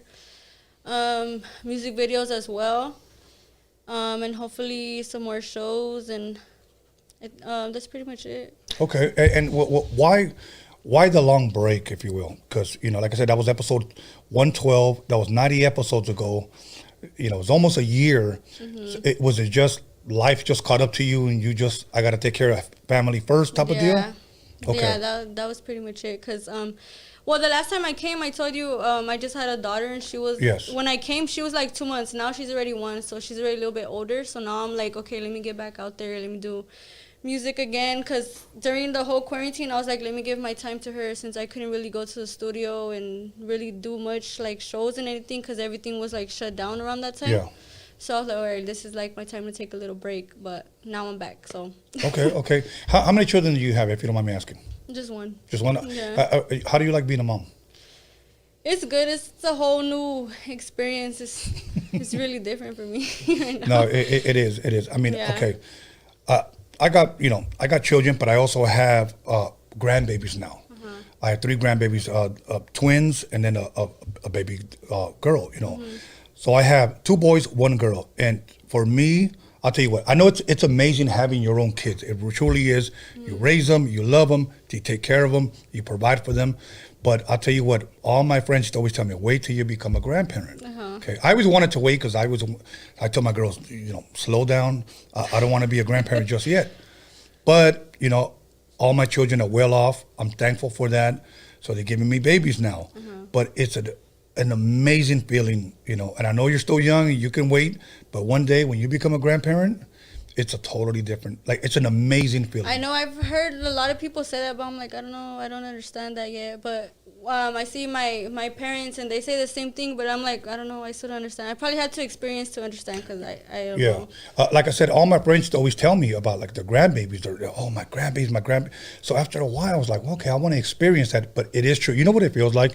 It almost feels like these are your kids. Like I had kids all over again. Yeah. And it's crazy because I see my daughter's fiance holding, their baby. And I almost want to say, give me my baby, boo, you know what I'm saying? But I got to respect that they're not mine. Yeah. But now let me ask you this. Today is Sunday. I usually lounge around all damn day, eat some menudo, drink some coffee, and watch football. What do you usually do on the weekends? On the weekends, most Saturdays I stay home or I'll go out. It's usually last minute stuff, but Sundays for sure is always family days at my parents' house all the time. My mom cooks for me and my sisters, her in-laws. We all get together every Sunday with the grandkids.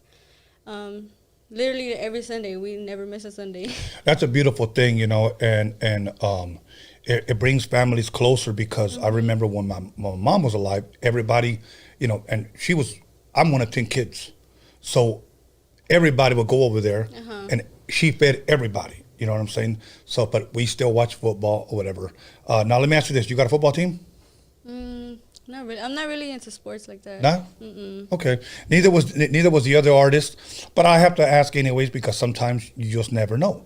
But is it safe to say that you would root for the Lakers or the Dodgers? Dodgers. Okay. Lakers, yeah. Okay. What about Raiders? I don't know. I don't know. Okay. Any Raider fans in here? No? All right, good, because I'm glad that they lost today. so yeah, I just don't want to get anybody mad. But I'm a Cowboys fan. I love my Cowboys. I know what people say, the Cowgirls, cool, whatever. I'm a Cowboys fan, so call us whatever you want, but we're winning. We're 4-1, and we're going places. So now, I always like to recommend something to our viewers. Have you seen anything good, anything exciting, whether it's a movie or whether it's a documentary, whatever? Anything you would like to recommend? Yeah, on Netflix, I've seen the Squid Game. A lot of people talk about that. Yeah. Is that pretty good? Yeah, it was pretty good. I liked it. It was kind of intense though. It was it was a lot going on.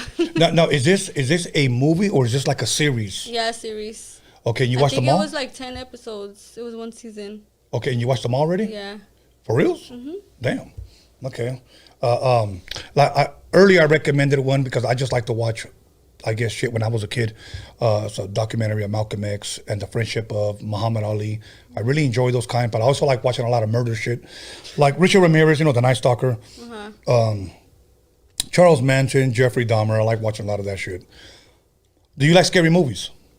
Kind of, not really. Okay, why? Because you get scared too easy or what? Yeah. Yeah. You got nightmares? Sometimes, depends. Okay. One of my daughters, whenever I would put on a Halloween, because Michael Myers is like my guy. Okay. I'm surprised I don't have a Michael Myers toy around here, but I'm going to have to get one. Every time she would hear the music, she'll go like this. Cover her eyes. Yeah, every time. She goes, and I was like, are you okay? She goes, is it almost over? And I'm like, yeah. But she gets scared, and then many times when she would get like terrified at night, I got to come sleep with you because I'm scared now. All right, cool, whatever. But so you don't watch, what kind of movies do you like to watch? Action movies? I don't like action movies. I like comedy movies, drama movies, movies based on true stories. What's a good movie you've seen lately, other than the Netflix one? A movie? Let me see, a good movie. You like comedy, so you like Dumb and Dumber? I seen it, but that was really like a long time ago. I don't really remember it that much. Oh, that's one of my favorites. I like Coming to America. That was probably way before your time, but I like those. I think I seen that one. I seen that one. Okay. I I haven't seen the second one though. Wasn't there a second one? Yeah, it was whack as fuck. I didn't like it. I mean, it looked just like the cinematography. They made it look just like the first one, but it just wasn't the same vibe. Same, yeah. It just wasn't the same vibe. What about gangster movies? You like gangster movies? Yeah. Okay, give me possibly your top 3 gangster movies. American Me. Okay. Blood In, Blood Out. Mi Vida Loca. Okay, all right. Okay, now check this out. American Me. When I was signed to Hollywood Records, which is owned by Disney, okay, they put out the soundtrack for Blood In, Blood Out. Okay, I know it had a different name before Blood In, Blood Out because they had like 2 names for a while. Anyways, I was supposed to do a song for that soundtrack, but the rapper that I was working with, High C, he didn't. They were going to release a oldies one, the one that's out right now, and then like a rap one. Not that they were going to put rap music in the movie, but just to kind of like rap music to go along with the movie, I guess, some type of shit. They never did it because the guy that I was producing for didn't write the song fast enough, so they only released the oldie one. But when American Me first came out, they were telling us at the label that somebody had sold the script. Like once they sold it to the people that did American Me, they actually changed some of the names and they sold it to somebody else. Because if you really look at it, there's a lot of similarities in that movie. They got Santana, Montana, you know, what was it, La Onda and La Primera, and so there was a lot of people, a lot of similarities in there. I like both of them. I really do. I think American Me was more serious. Yeah. Blood In, Blood Out was fucking hilarious though, you know, especially with Miklo and then that one dude, whatever, that shit was fucking hilarious. But and then what was that dude's name? Popeye? Oh yeah, Popeye. Yeah. Matter of fact, I was supposed to have him, but when COVID hit, he only wanted to do the Zoom. Oh. And I just said, I don't. It's not the same. Yeah. You know. But and what was the other one you said? Oh yeah, Mi Vida Loca. Now, here's another thing. I was supposed to do a song for that one también, but the guy that was writing this, so I'm just a producer. I'm not a rapper. Yeah. He didn't write it fast enough, so they never, you know. They never put it in the movie. Yeah, they never put it in the movie. But I got to see the premiere on it. I liked it. But I like gangster movies como like Carlito's Way. So I don't know if you've ever seen that one. To me, it's a bad movie. That's a dope movie. So if you get a chance, check out Carlito's Way with Al Pacino. Everybody thinks that Scarface is dope, which it is, but I like Carlito's Way.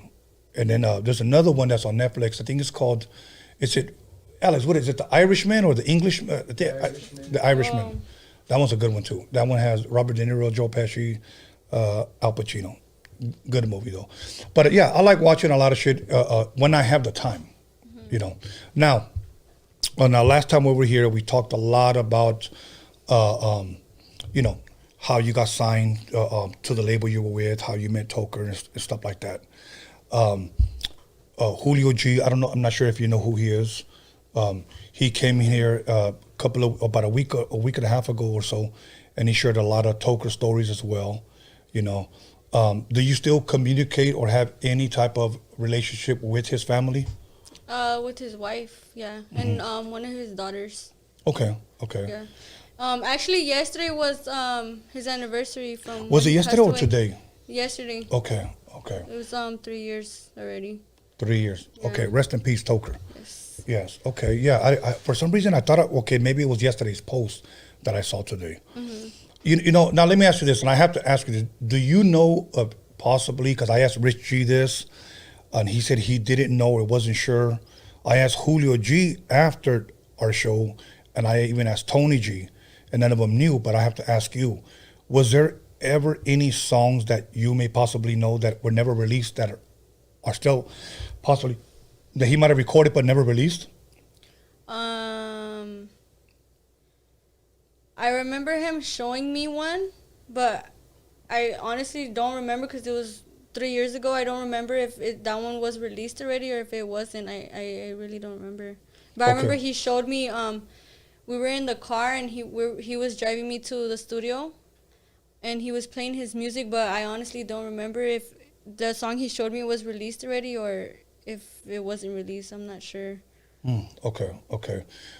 Now so I have to ask you because somebody emailed me a question, and it was, have you ever met or worked with Lady Benz? I've met her, but never worked like on music with her. Okay. Yeah, that was somebody who emailed, so I usually try. A lot of people ask me that, but like when I do, the ask me questions on Instagram, I do that a lot, and a lot of people ask me that, like about Lady Benz or Clever and like everybody else. But no, I've met everybody, but never really did music with the whole like original Brownside. Okay. Yeah. Now, as far as his wife is concerned, do they have any plans to come out with anything as far as? Because I know for a while there was talks about a book. Yeah, I've heard that. I honestly haven't brought it up. I honestly haven't talked to his wife about that. I really don't know like what's going on with that. I don't really ask those questions. Okay. Oh, okay, all right. Yeah. Because I'm trying to remember who brought it up. I'm not sure if it was Clever, or if it was Rich or Wicked. When I had I know he wanted to come out with the book, but I really don't know like any like updates or anything about that. I don't know about that. Okay. And I don't know if you've heard of this, Pablito. I don't know if you've ever met him. Pablito, he was good friends with Toker as well, and he told me that he was working on either a documentary or a movie about Toker's life. Have you heard of any of that? No, honestly. Okay. Yeah, because he was telling me that he has the rights, and so he wants to put it together. As a matter of fact, he was, I think one of the last times we talked, I know he was shooting the ideas to me of, he wasn't sure if he wants to do a documentary or a movie. He said, but we are talking to major companies about putting something like that out.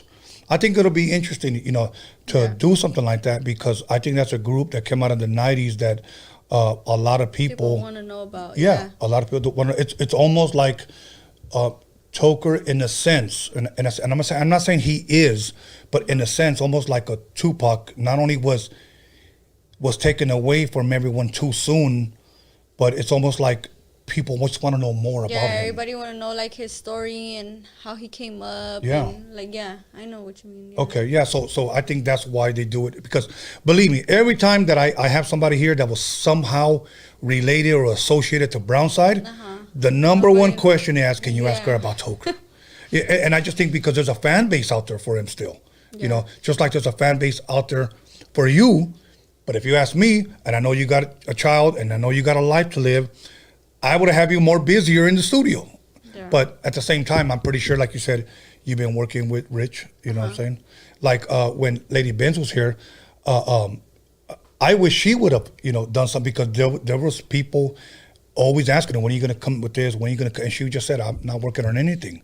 Yeah. And my thing was like, you could possibly be sitting on a gold mine. Why don't you? So anyways, other than that, what as far as like, what are you working on now, if anything, that maybe you can shed light on the people that want to know, what do you have going on now? What can they expect anything from you within the next 2 months? I say 2021, or possibly. I think within the next 2 months, because you know what? It just came to my mind right now. I forgot. I just did a video with Rich G, Travi G, and Little Danger. We're doing a song for Toker. Actually, we just did a video last week, and it should hopefully be coming out on next week on the 20th, which is Toker's birthday. And we did a song for him, and we just finished the video for that. Okay. So hopefully. Did you actually rap on the song, or you were just in the video? Oh. No, we all did a part to the song. That's dope. So that should be coming out, I hope, next week. That's dope. So, okay, now let me ask you this. For the fans that may want to know, what do you listen to? What type of music? Say you driving up and you say, come on, let's go get something to eat, and I hop in the car. What would you be bumping? Right now, oldies, soul music. Okay. Rap. I think that's just my top 3 right now. Okay. Now let me ask you this. I mean, I know you say, but rap is just so in general. Would you say, do you bump Chicano rap? Not really. Not anymore. Probably when I was like in high school, middle school, but not anymore. Okay. Now I have to ask you, why is that? Is it just because nothing Because I feel like now it's different. It's like way different now. I don't know. I just feel like it's a different generation and people change the music. I don't know. To me, trying to be like the new generation, the new. I don't know. I feel like they changed the music. It's different now. Are you a fan of trap music? Kinda. Okay. Can you see yourself doing that kind of music? No. Okay. Now let me ask you this: if you had a wish list, to work with 3 artists, dead like or alive, any category, any genre of music, it could be R&B, it could be a funk band, but 3 artists to work with, who would they be? For sure, Tupac. Okay. Let me see. You said dead or alive? Yeah. Let me think. Okay, 2 more. That's hard. For sure, I would want to work with the R&B artist, but probably from like back in the days, like the 90s type of R&B. Okay. Let me see. I can't think of any.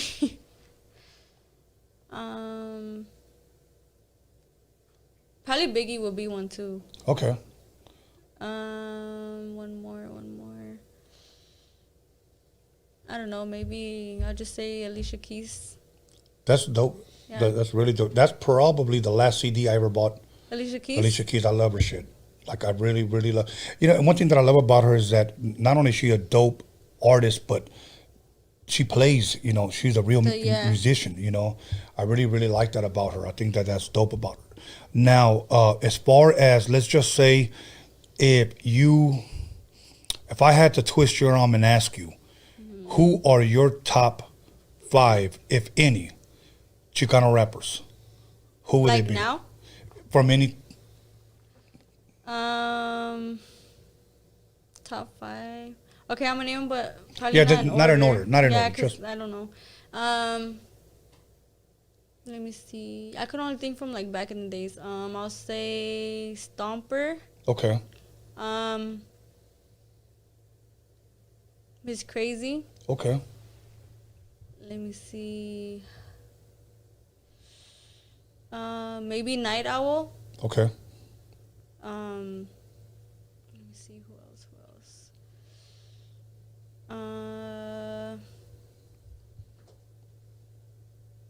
Bozo. Okay. For sure.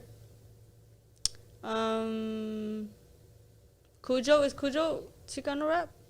Yeah, he would consider himself that.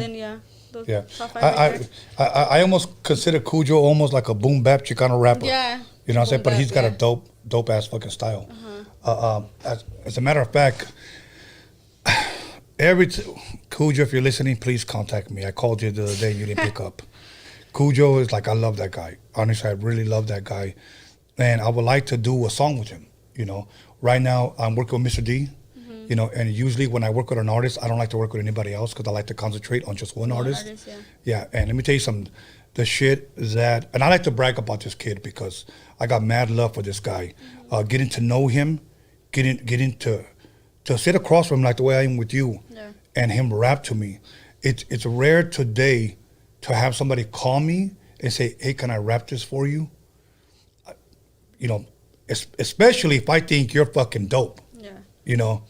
He would call me, he would rap to me, and I would just be like, fuck. One day we were chilling in here, I think it was after dining with the Wizard, and he was just busting from my homeboy, and he was like, can you play this beat? Yeah, went to YouTube, played it. Yeah, I could play you some shit, and his just shit is amazing. My thing with him, and one thing that I want to encourage you, when you release either an EP or an album, take your time doing it. There's no rush. There's no rush. If your fans support you, they'll wait for you. But make sure that if you make them wait, it's going to be worth it. It's going to be worth it. It's going to be worth it. Now, what producers, if any, that are you working with right now? Right now, just Chris Gunn. Okay. I don't know if you heard of him. Yeah. As a matter of fact, we talked, I believe, one time, and we might have texted another time, and I'm trying to get him here as well. But all of this happened during the whole COVID, even though we're still going through the COVID bullshit. But now let me ask you this: you vaccinated? No. Me neither. Okay. Do you plan to? No, not really.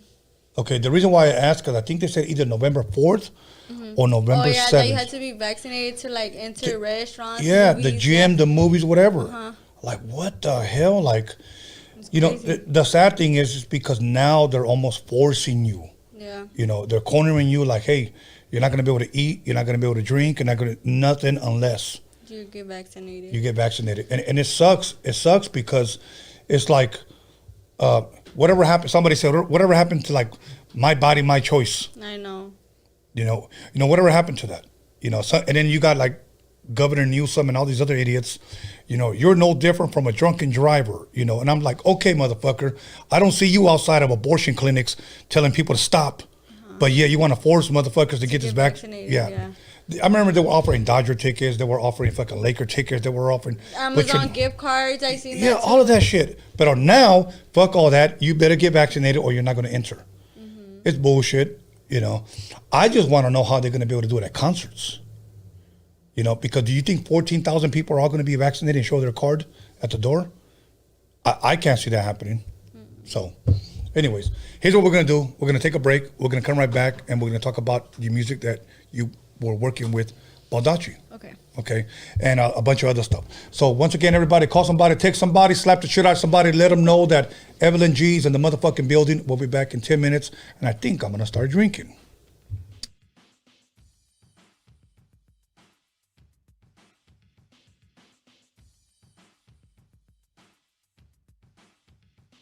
Hey, how you doing? It's me, Little Easy E, Eric Wright, and a lot of you know me, know I like to smile. And to thank for my beautiful smile, I want to thank Occidental. That's Occidental in Hollywood. So check this out. For all your dental needs, be sure to come to them because they'll be there to take care of you. That's Occidental in Hollywood. Check them out.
Welcome back, everyone, to Roadium Radio episode 202, and I brought out the Don Julio bottle.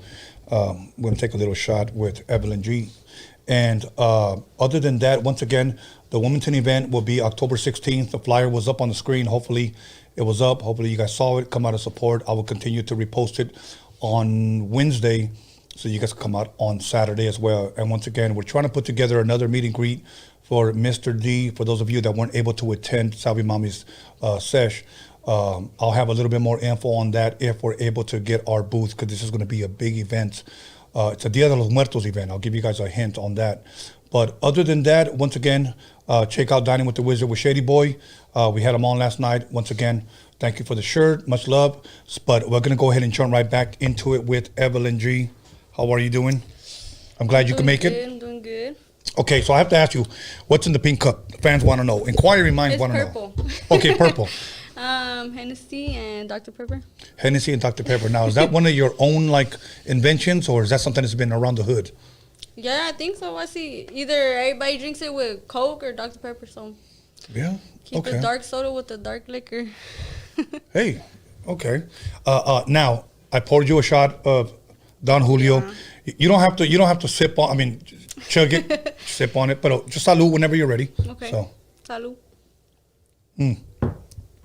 Now, earlier we were talking about the Incredible Hulk drink, Hypnotic and Hennessy. Okay, that one we were talking that it's a creeper. You never know how buzzed you are. It's tasting good, so you keep drinking, but then it just creeps up and bites you in the ass. Well, what are some of your favorite drinks, other than what you're drinking now? Like liquor, like mixed drinks. It could be anything. I like drinking the Mai Tais. I think it's like Malibu with Red Bull and like pineapple juice, I think. Yeah. I haven't tried the Incredible Hulk, but I want to try the one, the Hypnotic. Yeah, I think they call it Incredible Hulk because guys get like beer muscle, like, they want to fight everybody. Okay, give me another drink. What about micheladas? You a michelada person? Sometimes. Okay. On a hot day. On a hot day. Okay, give me a couple of more drinks that you like to drink. Well, what type of beer, if you do drink beer? Pacifico or Modelo. The Estrella Jalisco, what's it called? Jalisco? Okay. There was one that somebody brought me, and I actually really, really liked it. It was real smooth. Se llama Victoria. I believe it. Those are good, too. Those are good. I like drinking micheladas every once in a while, but I can only like drink one. You know what I'm saying? Because after a while, you're just fucking tasting nothing but tomato. You know what I'm saying? So that's cool. Mixed drinks. There was one that my boy MC Pancho introduced me to, and it was called Adios. You ever had that one? I think I tried that one once. It leaves your tongue blue. It's a blue drink, and it fucks you up. That's why it's called Adios. Yeah, Adios way, pretty much like it like fucks you up. And I've seen people like that think it's cool to keep chugging them, and before you know, they're throwing up in the club. Yeah. So you gone out to any clubs? Any clubs? Yeah, a couple. Oh, yeah? But don't ask me the names because I don't remember. And the clubs you go to, is it like hip hop or is it Spanish music or what is it? Yeah, hip hop, reggaeton, cumbias. Yeah, I think. Okay, I have to ask you the question. Okay. This is what's trending, so I have to ask you. Are you a Jenny 6ix9ine fan? I like her, I seen her vlog. She was cool, but when she came out with that song, I was like, I don't know. Okay, I'm gonna put you on the spot right now. All right. It is no hating shit. It's just I just want to know. Say that you know her really well. Say that she lives across the street from you and she knows you rap, and she goes, "Hey, I got this one song I want to play for you. I'm really excited. We're gonna drop it. Tell me what you think." Say she plays it for you, and you hear "Soy la 69" and she, all that shit. Okay. What would you say to her? Would you give it to her from the gut, or would you just say, "It's dope, put it out"? I don't think I would lie to her. I'll probably be like, "Oh, you know what? It's cool," but I don't think that category fits you. Probably try something else. I don't know, reggaeton or something. Right. But the crazy part is that in today's society, when it comes to music, it's almost like there are people that don't even care if you have talent or not. Yeah. But if you look good, sex sells. Yeah. And that's what I think that whoever got behind her, you know, like I was never a fan of Cardi B. I can't consider myself a fan, but whoever managed her and hooked her up with the right producers and people that they did it right. Yeah, I was gonna say they did it right. They did it right. My thing is that if you're gonna do something like that with her, do it right. Yeah. I just don't think. And here's my thing: I don't knock her hustle. I don't. If she's winning, more power to you. Yeah. I'm not hating, but that's what's trending, so people are gonna talk about it. If she was here, I would tell her the same thing. What were you thinking? Because it's sad that people make fun of it more than they actually enjoy it. But at the same time, they were getting her views. They went viral. Everybody was doing memes. But at the same time, they were getting her views and putting her out there. Like, they're still giving her the publicity. Like, Right. she's still, they're going to go see, oh, what is this? Click the video, watch it, give her another view. Like, Right. it's the same thing, giving her views. Like, And I guarantee you that if wherever she goes, she's probably going to sell out. yeah. You know, she goes to any club, she's probably going to sell out because guys are going to want to go, you know. So, but I wish her well. I'll be honest with you. When that song came out, people kept sending it to my DM. And I'll be honest, I thought it was a fucking joke. I'm like you know how... He thought it was a parody. Yeah, exactly. So I'm like, okay, this is some TikTok bullshit. Like, you know how they sing along to the song in TikTok or whatever? I thought it was one of those things. So after like the 10th one, I'm like... And it actually went viral when she just showed the preview. I seen it was on TikTok before it was even released. I'm like, oh, damn, everybody's already doing videos to it. Yeah, so I was like, okay, I'm finally going to listen to it. So when my boy, who I trust his musical judgment, sent it to me, and he put just a bunch of laughing emojis, I'm thinking, okay, this is like the 10th guy said, I'm finally going to listen. Yeah. So I listened, and I was like, okay, let me go ahead and call him. And I said, hey, bro, why did you send me that? And he couldn't stop laughing. I said, okay, like, my thing was this, is this a joke or are you trying to, he said, no, this girl is serious. So I was just like, oh, wow. I thought it was just like a parody, like you said. Yeah. So that was it. But you know what? Much love to her. Keep hustling. If you're winning, you're winning. And if people want to hate, I just brought it up because it's trending and I thought it was a joke. So, other than that, what is one of the hottest songs, if any, right now? Right now? If any. Like that's like Whether it be viral, radio like- or going viral, maybe a TikTok song or maybe something on Instagram, or who's got the hot shit right now? Like any category? Mm-hmm. Any category? From TikTok, I've seen, I don't know, Megan Thee Stallion. Oh, okay. A lot. I've Yeah. seen her audio. People have been using it a lot. Uh-huh. Are you a fan of that female, I hope I pronounce her name right, Doja Cat? Doja Cat, yeah. Are you a fan of hers? Yeah. I like one of her, I think it was like probably her biggest song. Yeah, I've seen she's been going viral on TikTok too. A lot of people use her audio as well. Are you on TikTok? Yeah, but I don't do like the trends and like the dances and all that. So if they're going to follow you, don't expect that. Yeah. Okay. So you don't do the lean like a cholo or nothing like No. that? Okay. All right. So what's your TikTok name, just in case? The same like my Instagram, Old School Evelyn. Okay, Old School Evelyn. Okay, now why old school? Because you old school? Yep, always.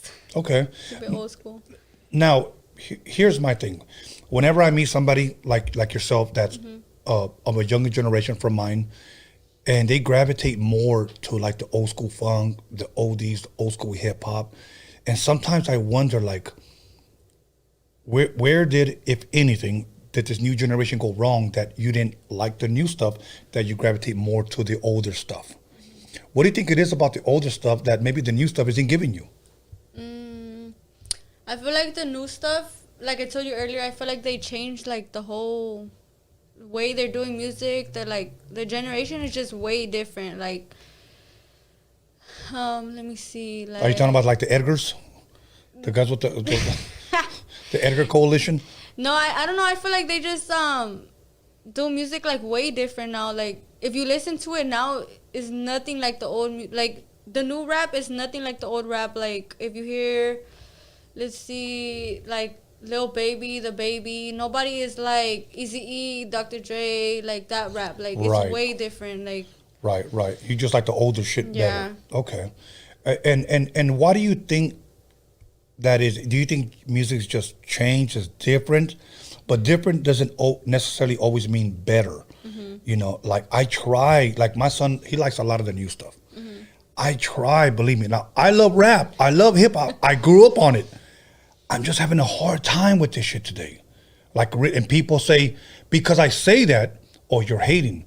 No, I'm just having a hard time with this shit, you know? Oh, I'm sure they say that about that music back then. No, we had a fucking poets. I mean, we had KRS, we had Pac, classics, you know? Yeah. But it's just that today, if you don't agree with a lot of these rappers' opinions, you're hating. You know, that's what you're labeled, you know. But I don't know. Whatever. Okay. Let's switch it up here a little bit. Do you listen to the radio? Not really. Not anymore. And why is that? I don't know. I feel like they play a lot of old music, like songs that came out like last year, 2 years ago. Oh, I see what you're saying. Yeah. Okay. If you had a radio station, the Evelyn G show, okay, or even a podcast, what type of music would you play? I'll probably play like upcoming artists to try to get them out, like heard, and like rap. Probably that's on the radio, like stuff like that's on the radio, and then like upcoming artists, and then like oldies, like just stuff that I like, that I feel like other people would want to listen to and stuff. Okay. I know earlier you mentioned Miss Crazy. Is there any other Chicana rappers out there that you like, or you know, or maybe you used to bump? Used to. Or still, or maybe even bump now?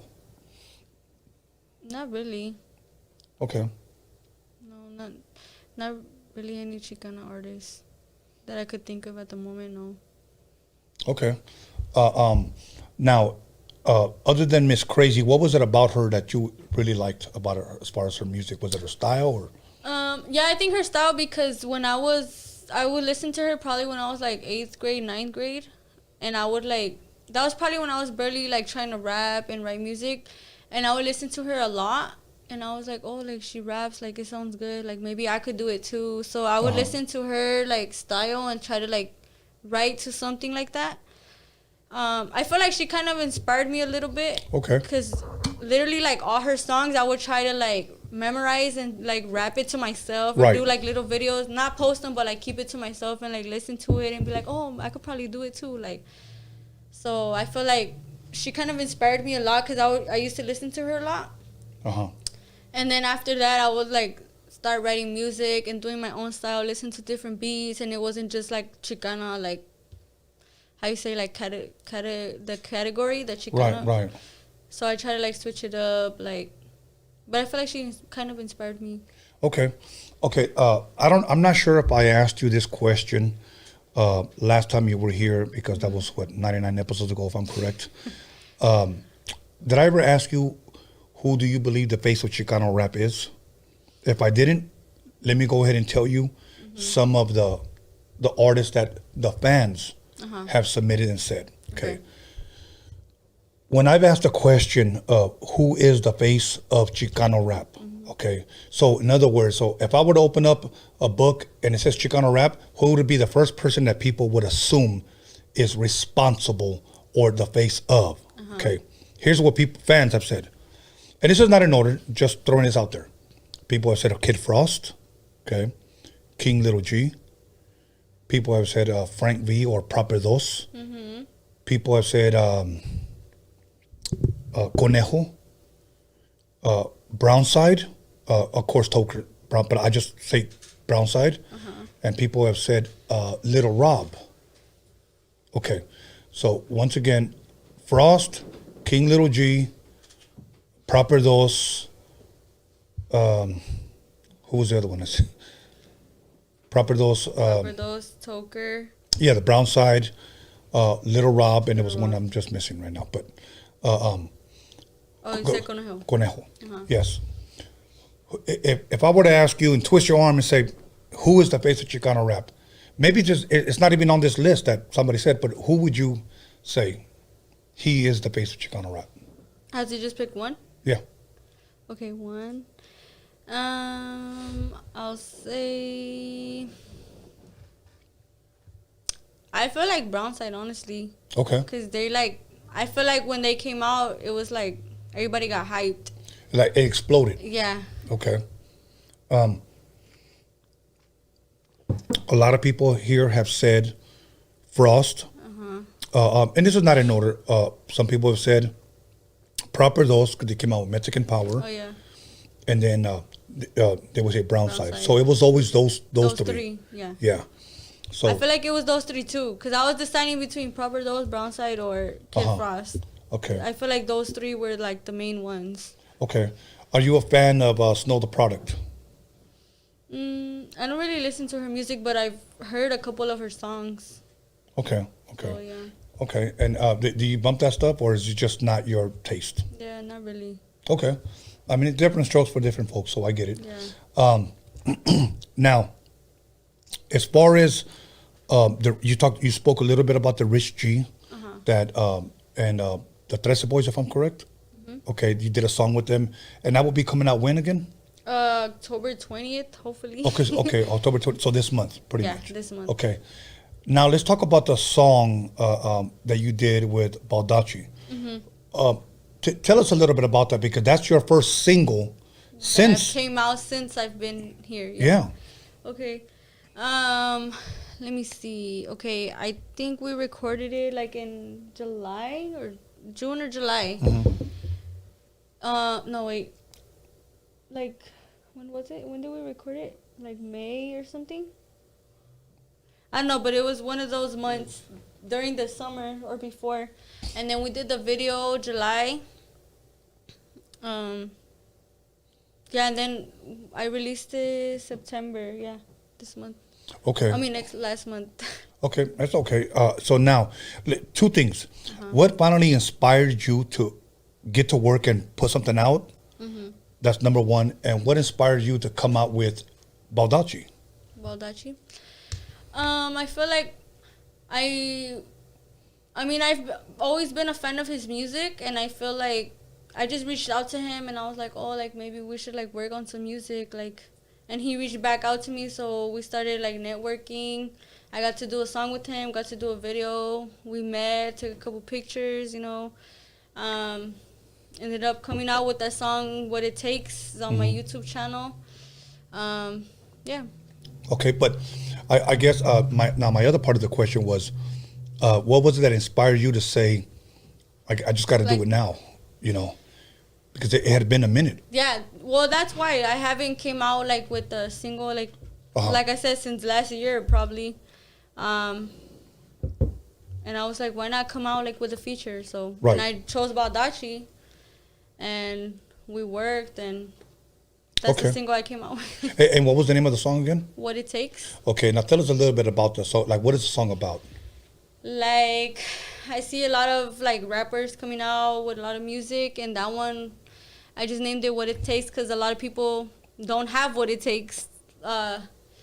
They do. I know a lot of rappers do a lot of music about like stories they say, but they're not really like about it. Okay. So that's kind of what it's about. Like, you ain't got what it takes. Like. Okay. Now, I think to a certain extent that is very, very true. That there is a lot of rappers that like for an example, say that I grew up in a white neighborhood. You know, a Mexican kid grows up in a white neighborhood, but I come out rapping the gangster shit. I'm not really about that life. Yeah. So in reality, in a sense, I should really have no business rapping about it. Okay. Now, say that I'm a white kid and I grew up in Compton, and I saw it all my life. But you wasn't. I wasn't about it. I think what these people should do is at least clarify, like, you were never about that life, but you saw that all your life. That's a little different, you know. So I get it, but there's a lot of guys that I'm about this, I'm about that, and we know that they are not about that life. My thing is that if you're going to claim it in your music, honestly, you better be about it, because let's be honest, these streets are real. Yeah. And these streets are cold. And these streets eventually are going to call you on that shit. All they got to do is make a couple of phone calls and find out if you're actually a real person, you know? And then when that doesn't happen, we live in a social media world, well, shit can go viral real quick. Yeah. You know, so yeah, I get it. And I heard it, I liked it, you know? Now, what can people be expecting from you outside of this Rich G, 13 Boys song? What are you working on now, you know, that people can expect? I'm actually coming out with some more singles, also produced by Chris Gunn. Okay. Because I'm actually working with him right now.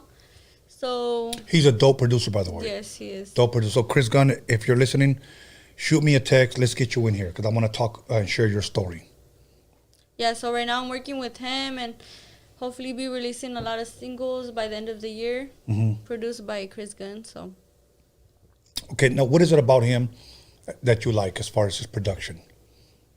I like the way he works and the way he like pressures me, because sometimes like when I'm in the studio, I'll like rap a verse and he's like, oh no, that doesn't sound good. Like, I mean, sometimes I like, how you say, like criticize my own work, but right. I need obviously like more opinions, and he'll tell me like, oh, that doesn't sound good, like do it more aggressive, or do it more soft, or do it more like louder, quieter, like, you know? Right. So he's not afraid to give you constructive criticism. Yeah. And I think what you're saying is you need that. Yes. And I hope, and I wish other producers are listening right now, because a lot of producers don't tell you. They don't. Yeah. They don't.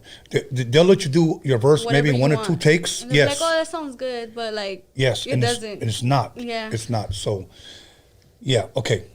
You know what bars are now, right? 16 bars. The reason why I bring that up is this, because I was in one session when Dr. Dre was recording Eazy-E. And after pretty much after every 2 bars, he literally had to punch him in.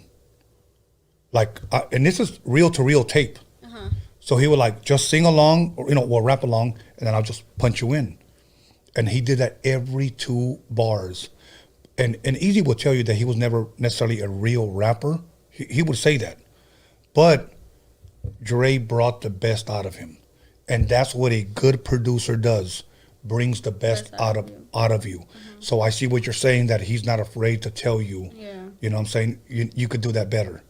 Believe me, I'm a very hard person to work with. I've already told D, I may piss you off from time to time, you know, but please bear with me, because I'm trying to bring the best out of you, you know.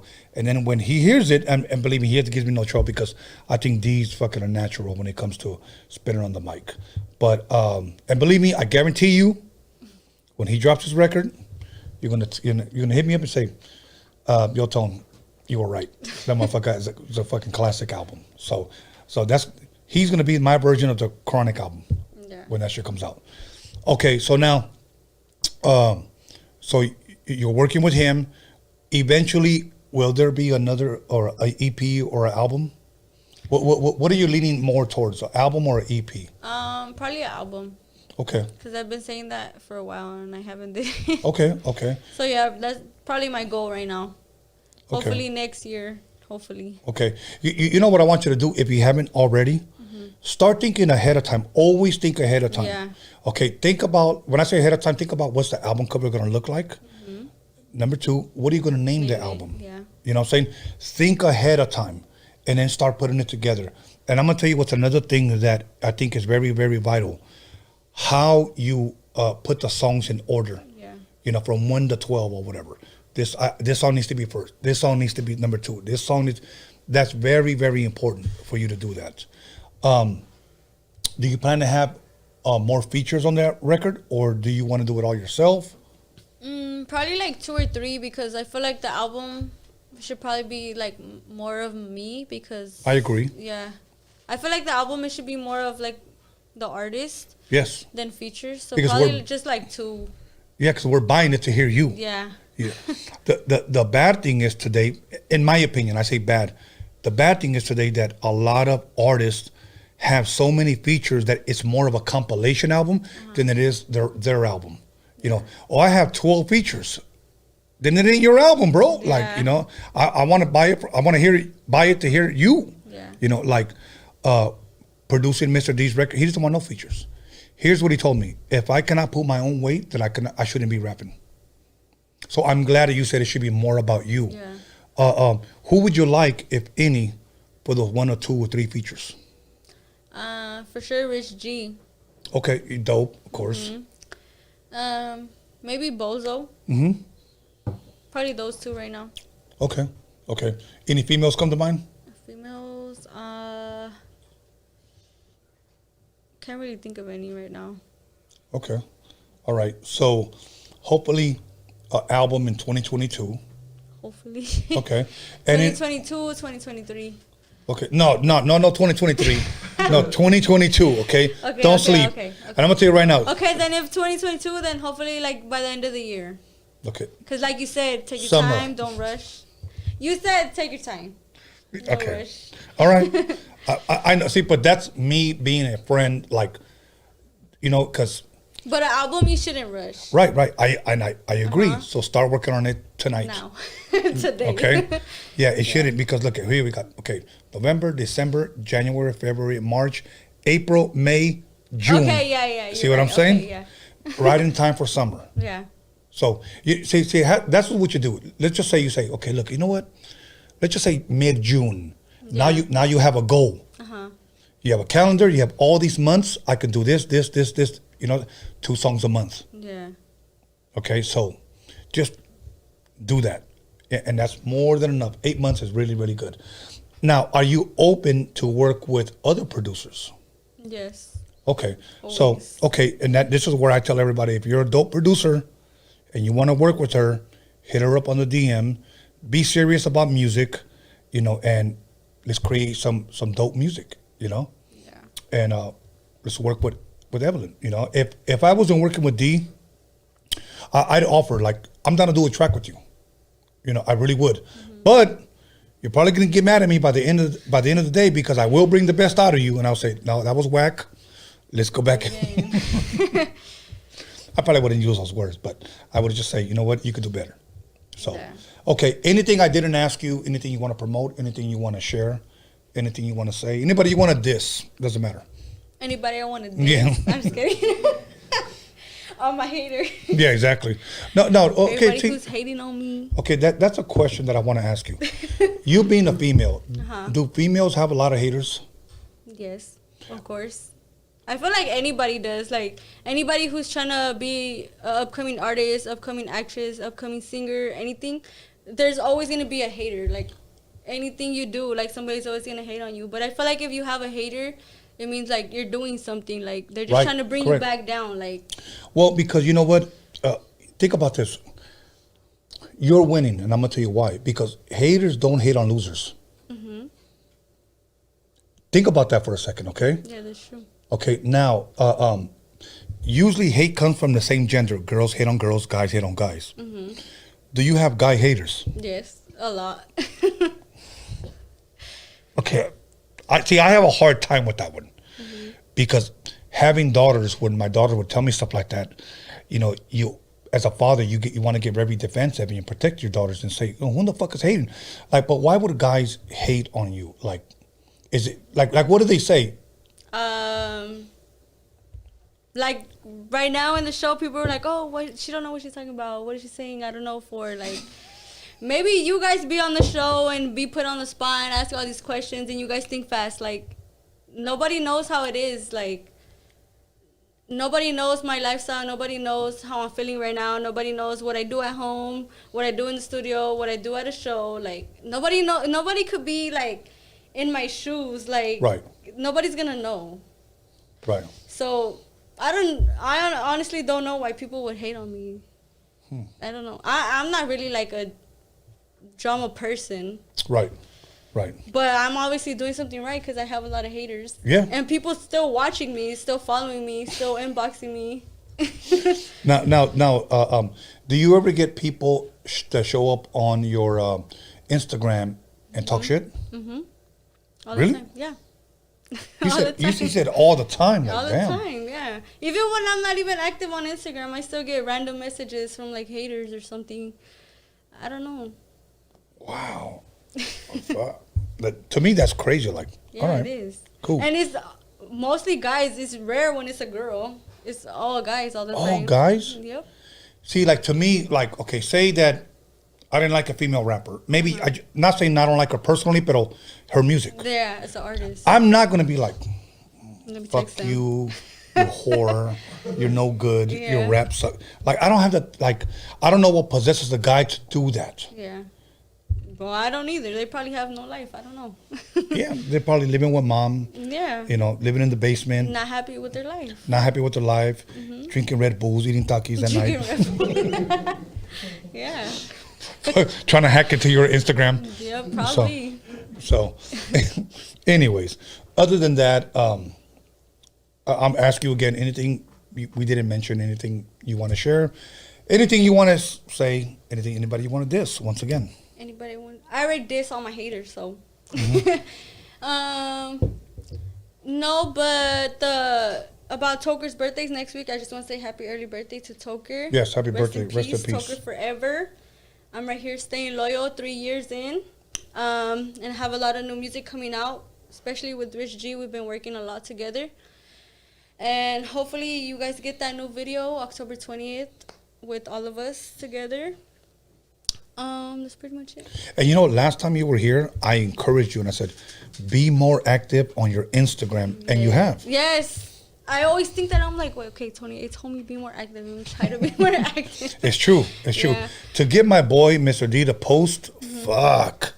He like posts a picture like every summer. I'm like, yeah, I'm like, bro, like, you know, this is self-promotion. You know what I'm saying? Yeah. So, okay, now, say there's a promoter out there that's watching this and wants to book you. How does he go about? That wants to book me? Yeah, like for a show. Are you open for bookings right now? Yes, of course, all the time. Okay, so what's the best way to get a hold of you? Is it through Instagram? Instagram, yes. My Instagram or my dad's Instagram, because my dad's the one managing me. Okay. Everybody knows my dad. People probably know my dad more than me. He's more known than me. Maybe I should be interviewing him. Yeah, maybe you should. Yeah, every time I go live, everybody's asking for my dad, not me. But you know what? But let me say this, okay? The artist that was here earlier, she brought her dad, and I really, really liked it. And I'm glad you brought your dad. It just shows the love, the unity, and that how much he believes in you. Yeah. And I truly, truly appreciate that, because my girls, when I say my girls, my daughters, for everything they call me, for everything, and I'm like, okay, I'm there, or I'll support you, or I'll be whatever, you know. And I love to see that. And I think we need more of that. I think we need more dads that kids can be proud of. You know what I'm saying? Because I also, on the other hand, have a lot of friends that say, I never had a dad, or I never met my dad. Yeah. Yeah, and I'm glad that your dad is very instrumental, not only in your life, but also in your career. You know what I'm saying? So that's a good thing. You know what? Toker told me that too. Right now that you were saying that, it reminded me, like, when I went to see him, he was all like, oh, the one thing I really liked is that your dad was managing you and that he's right there by your side, because he knows, like, a lot of girls in the industry, they get taken advantage of. Yes, and yes. I have my dad right by my side, so people won't be like, oh, let me try to, like, get her or something. Like, Of course. my dad's right there. They're not going to do that when he's right there. Right. I mean, because one thing that I've known a lot of shady ass promoters, and when they meet a female like you, oh yeah, I'll take care of you. Yeah. And then here's what they say. Say they offer you $1,500 for a 15-minute show. Okay. And then they tell you, hey, you know what? We didn't sell that many tickets, so I'm only going to give you $700. Many times, a lot of these girls don't know how to stand up to these promoters, so what they say is this. Okay. Oh, okay. Yeah, they Give me argue next time. about it. Yeah. But what happens is, when you have somebody like your dad, nah, fuck that, homeboy. You know what I'm saying? You're going to give me $1,500. So that's it. If there's any advice that I can give to your dad, and I'm sure he's probably already doing this, if somebody wants to book you to get paid, half up front and half when I show up. The other half. Not after I perform. Half up front and half when I show up. Or else my artist doesn't go up on stage. You know, because some people say, well, we got to collect the money. We got it on contract right here. So that's smart business, because that's the way we used to do it, and we never used to get ganked.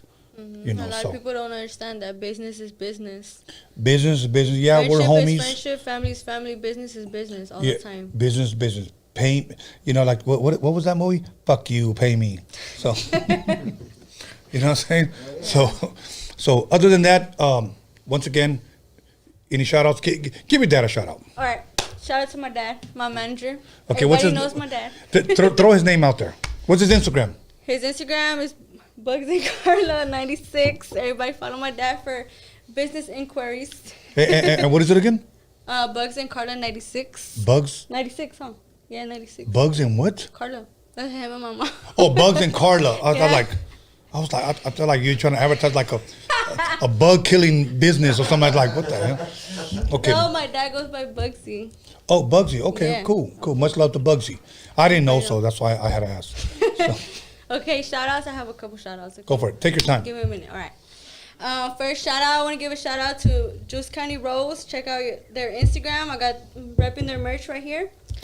Check out their Instagram, Juice County Rose, doing cannabis and merchandise coming soon. And also shout out to Baldachi. Shout out to my boyfriend, Rosman on the beat. He's also a producer. Dope. Shout out to my sister Hazel, Gabriel, Danny, Jocelyn, Eddie, my mom, Carla, my daughter, Ayali, of course, Bella, Lonnie. Let me see. Shout out to Tony A, of course. Chris Gunn, Trey 7. Shout out to all my haters. Shout out Rich G, Little Danger, Travi G. Shout out to everybody who's watching, all my supporters. I love you guys always. And shout out to Toker, of course. Absolutely. Okay, so when your album comes out, hopefully in June, Hopefully. you're going to come back, okay? Yes. And we're going to talk And about I'm it. going to talk about it, yes. Yes, Of course. most definitely. Other than that, you said your boyfriend is a producer. Yes. Okay, well, you should at least have him produce some tracks. Yes, I am. Okay, cool. All right. After we'll talk producer talk, because I want to ask him what he's using to produce. Okay. And stuff like that. But thank you for coming through. It's always an honor and a pleasure to have you. Thank you for having me again. Yes, and other than that, like I said, I wish you nothing but love, nothing but success, nothing but, I just want to see you win. I'll just say it that way. Thank you. So you have your dad in your corner, and I think that you're already winning. I'm gonna say it this way, and this is what somebody told me.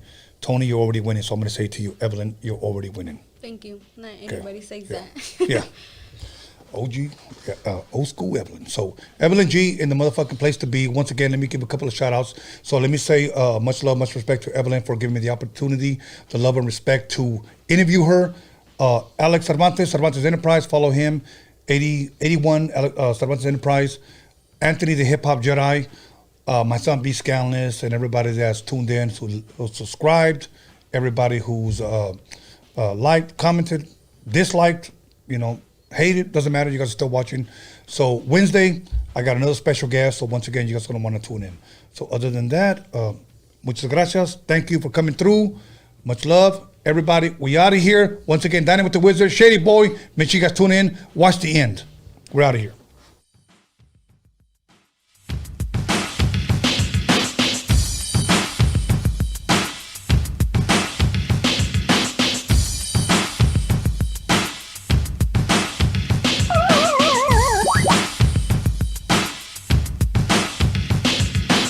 You got it.